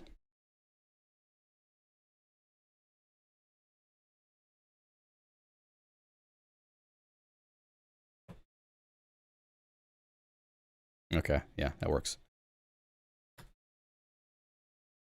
Leia says, Gemini doesn't allow any inline markup at all. It doesn't allow it, but I don't think that it is restricted so long as it doesn't conflict with any of the existing Gemini syntax. I don't know that there are Gemini viewers that actually pick up on Markdown syntax, but I kind of think that there would be, because they do have some value here and there. So we'll see whether it actually works or not. If nothing else, I mean, there's nothing stopping you from using these to indicate something in your text anyway. So I think it's probably fine. I don't think there's any syntax in Gemini that starts a line with an underscore or with an asterisk. So you should be safe to start a line with one of those without it causing a problem for a Gemini parser or Gemtext parser, I think. All right, so we have those. And we're going to do italic. Ew, double underscore? That's gross. Okay, so let me look at the org LaTeX bold function. Okay, so underscore bold, that's probably what it is. Yeah, that's fine. So italic. Single underline at beginning might be a list item. Really?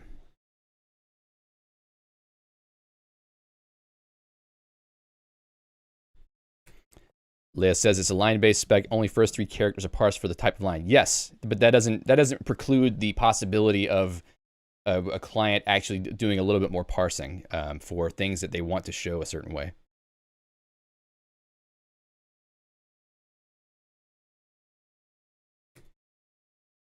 I mean, this is always something that can be taken back out pretty easily if it turns out to be a problem for Gemini clients. So I want to just go right back to using contents here. Contents. I also need to fix this. All right, so org Gemini bold italic, that should work. I don't know where I've used these, so we'll have to find an example of it. I'll check out this file, see if I have any stars that aren't at the beginning of a line. That's going to be hard to find. Yeah, not that. What about slash? Yeah, there's going to be tons of those for all the directory stuff in here. Yeah, that's terrible. Okay, you know, here's what I'll do. I'll just invoke it. So here is bold text. We're writing this in org format. Here is italic text.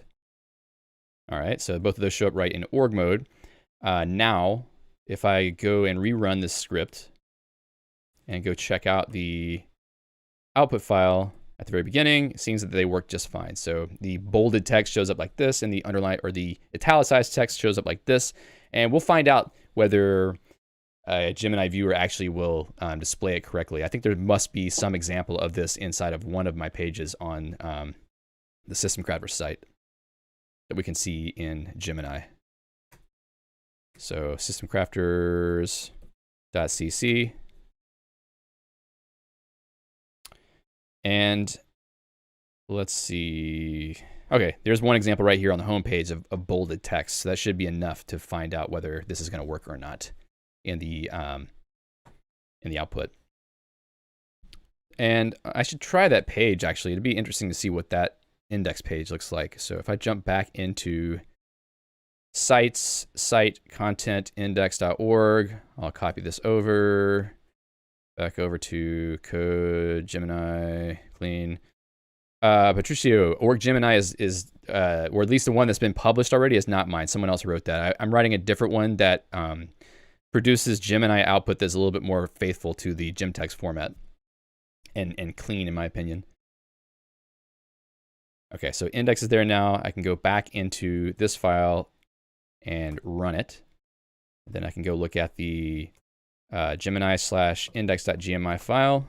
And what I want to find out is if this section writes out correctly. So that looks great, actually. So it's got the 2 asterisks for bolding, and then it has the 1 for the link that goes below.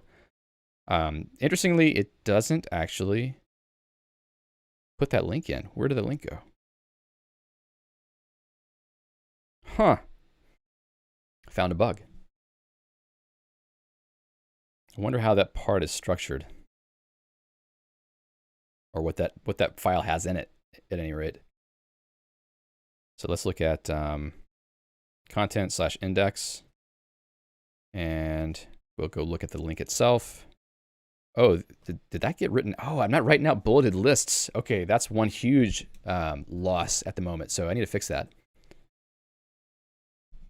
because I do use bulleted lists quite often. Okay, so that's just a plain old link. It should be fine. And I wonder if it's because it's nested inside of a bolded text that I'm not finding it somehow.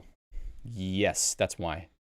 Because I'm not digging deeper into any other nested content with the little script that I have that, or sorry, little function that I have that's scraping for those. So I actually have to go recursively through all of the items in the list. That's really interesting. So what I would have to do in that case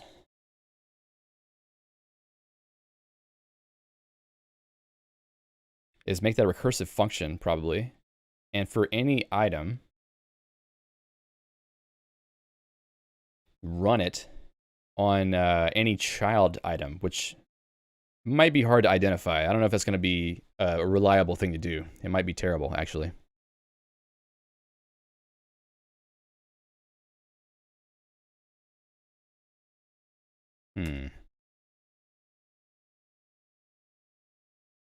Okay, let's not worry about that right now. The more important thing is bulleted lists, getting those working. So I'm going to go back to the LaTeX file and see how they do that. It's probably not called bullet. Is it called list? I mean, that's searching for list inside of Lisp code is a terrible idea because list shows up as a word everywhere, basically. But we'll go back and try to find LaTeX bold and then jump from there. So that would be plain list, I think.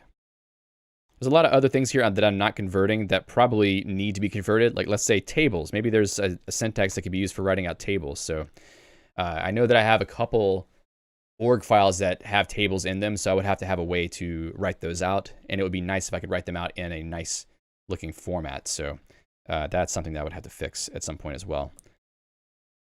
So it seems we're not going to finish this whole thing today, but we'll finish enough of it, I think. So plain list. I will go to Gemini clean and then jump down to this section. I'll put it here, org Gemini plain list. And the parameters that it takes are plain list contents info. So I'm going to make a function for that.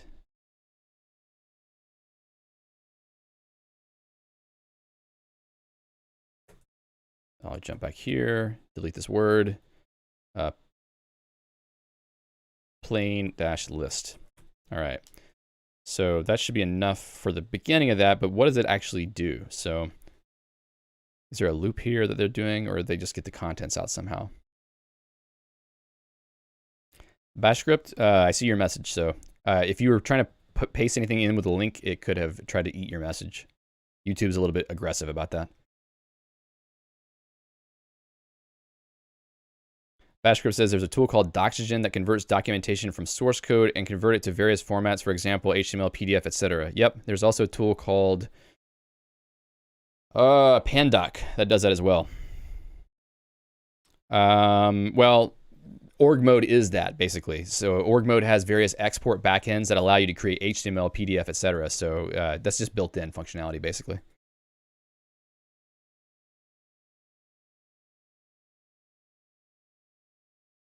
Patricio says, yesterday I talked with Sacha Chua about me for my Emacs configuration for Guix. It's cool that you use Guix. What did Sacha say about Guix? Format, LaTeX type, content. So if contents probably is just enough. Let's just see if I can let the contents drop through.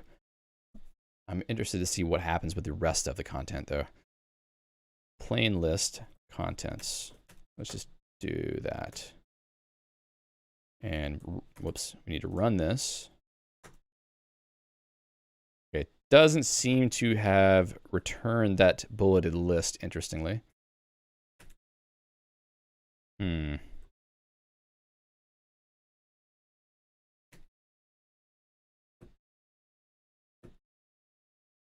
list, org Gemini plain list.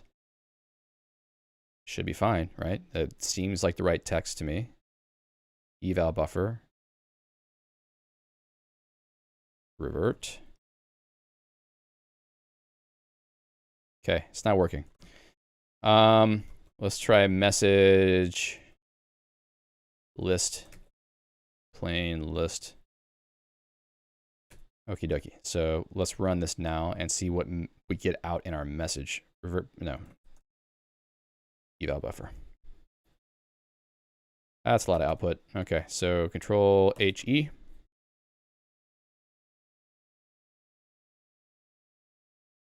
Plain list. Wow, I can't go up. Oh, was it so much that it totally just destroyed the back buffer of messages?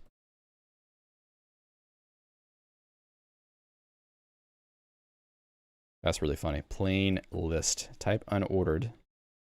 Contents. Yeah. I don't know if it actually has anything I can pull out. It has a lot of stuff inside of it.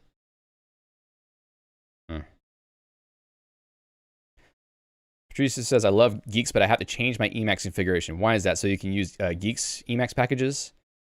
Diego says, I've studied with Emacs for over 9 months at programming school, and currently after learning various bit of languages, my question is it possible to have Emacs be like an Android Studio or Visual Studio in that you could run a Flutter project and have it show the phone screen in the Emacs buffer? Only if you do it within EXWM or potentially with a package called Emacs Application Framework. So those are your two possible options. Emacs Application Framework.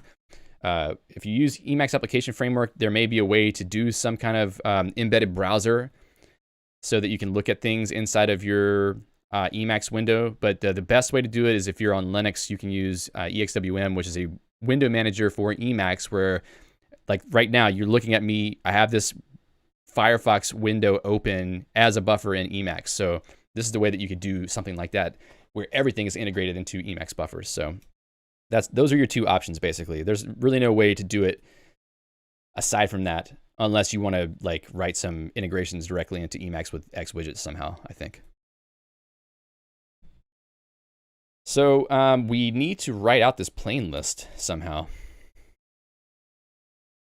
This is just a bunch of metadata. Contents ought to have something in it. Let me just write that out, in fact, because it appears as an empty string, but it shouldn't be. Unless I'm missing some other type of formatter that's needed to make that work. So I'm going to load up the messages buffer again. List is empty. Huh. And it's written 4 times, which makes it really interesting because did I have 4 lists in this page? Let's pull up index.org. No, I only have 4 items. So plain list apparently is an item, and for whatever reason, it's not giving me the text of the plain list item. Oh, you know what? I think asterisk will be a problem for gem text, because asterisk is the character used for bulleted lists, I believe. Gem text format.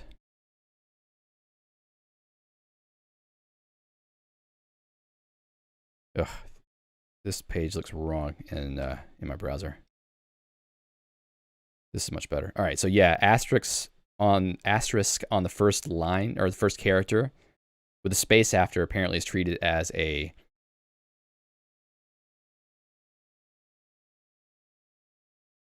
bulleted list.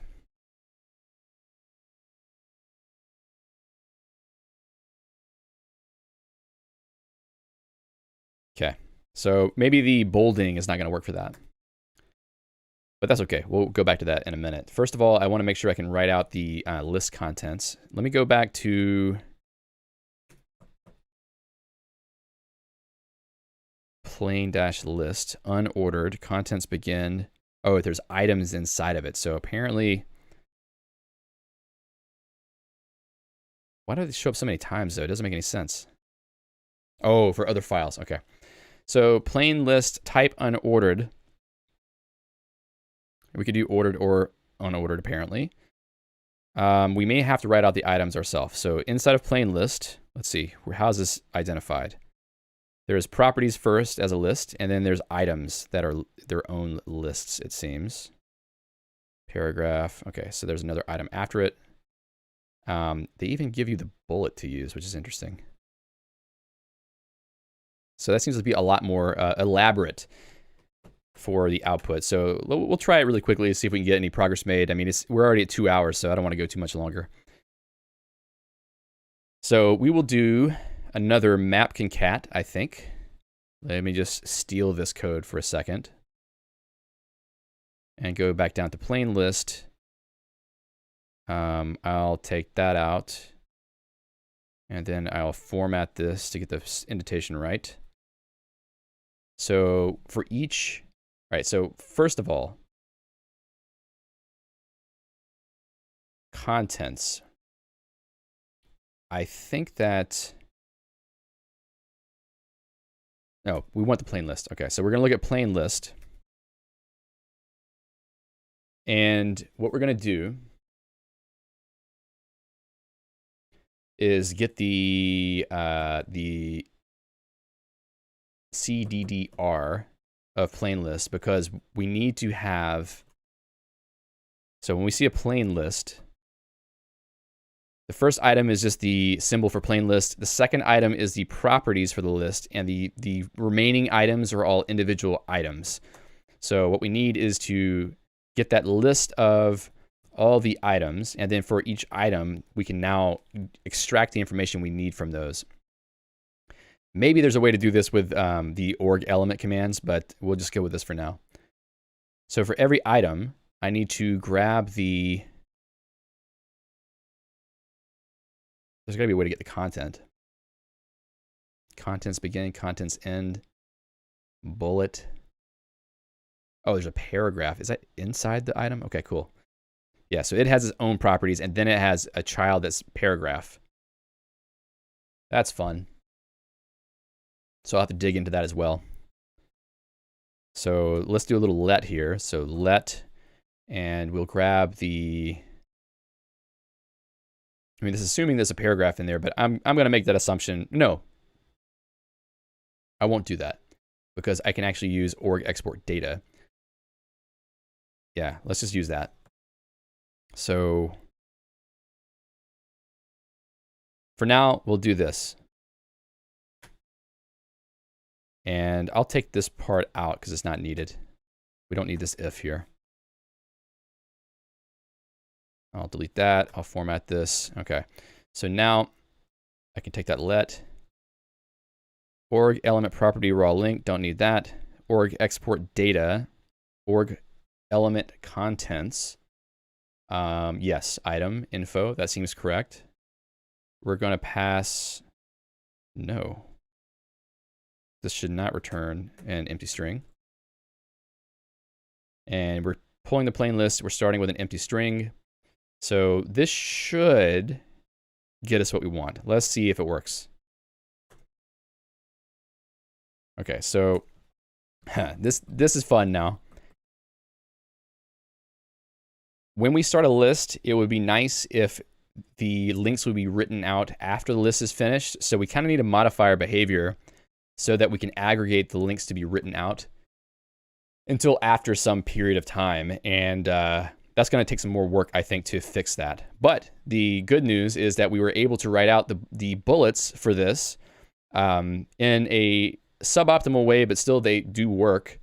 And they write out all links as well, which means that we're writing out the child items correctly. So that's a good result for that, but it can be a lot better. What I would like to see, ideally, is for all of the links to be put after this list, so that the list itself looks clean, and then the list of links is just after that. So this would be what I would want to see, and all these numbers would have to also line up to the numbering of what's here below. So this may be the place where that little hacky number that I save won't work anymore. We'll have to see whenever I get into more detail on that. I think that I'll probably put a pause on this project for the next week or two, just to go on to some other things in the live stream, but we'll get back to this at some point. But I don't know, I had fun working on that a little bit today. Hopefully that was useful to anybody here who's interested in writing Emacs Lisp, just sort of watching over someone's shoulder as they write some Emacs Lisp code. Otherwise, maybe it's completely nonsense, and hopefully that wasn't useless for some of you. But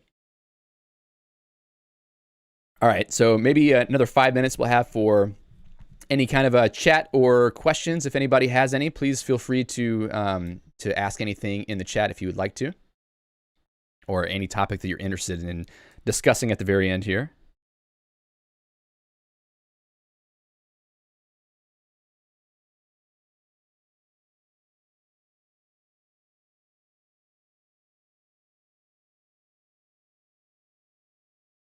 So on my end, I'm hoping to have a little bit of fun this weekend working on the mesh compiler that I've been talking about the last couple of weeks. I have made a little bit of progress on that in my free time over the last week since I mentioned it last.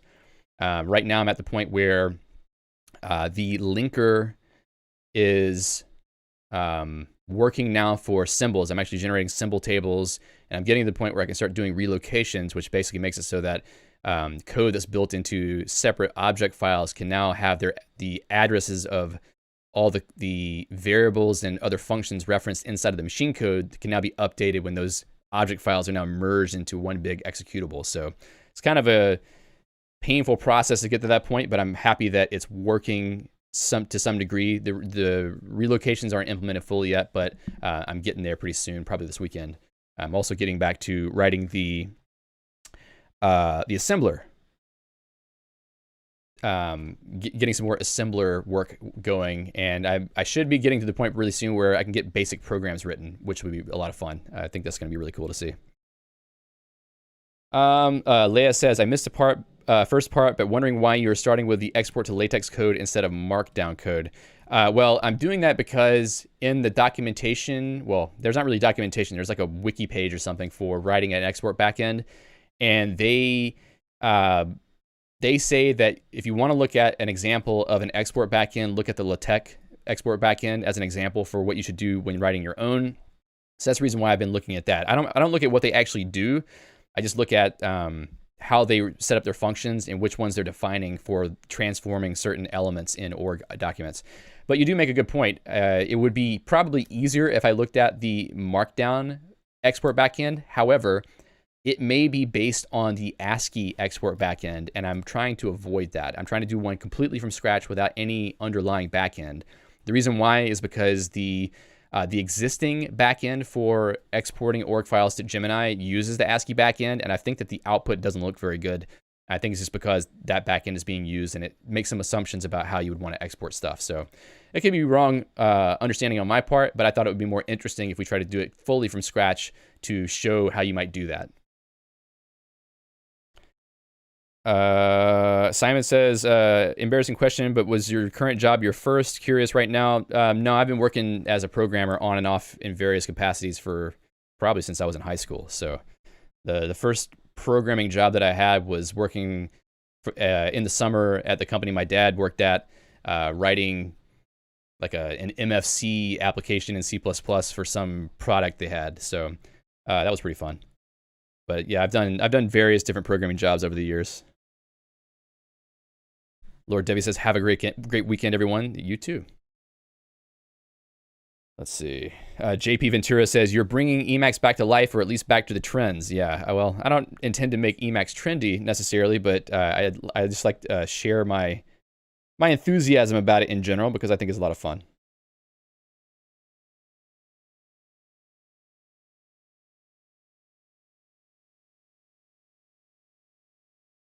All right, well, I don't have any nice music playing right now for the outro of everything. It seems really sad to me. I don't know. I got to fix this issue because not having music just makes it seem really bland. Hopefully this wasn't more bland today than usual. Before I go, I would love to thank my sponsors, and I meant to update the screen this morning before I came on, and I forgot to do it, so I really apologize to any new sponsors who aren't listed on the screen yet. But the people that you see here, plus some other newer sponsors, have decided to sponsor the work that I'm doing, making these videos about Emacs, GNU Guix, etc. I'm very thankful to them for their support. If you are interested in sponsoring my work, please feel free to check out the links I have below in the description. I'm on both GitHub sponsors and on Patreon. I also have a link to PayPal for one-time tips.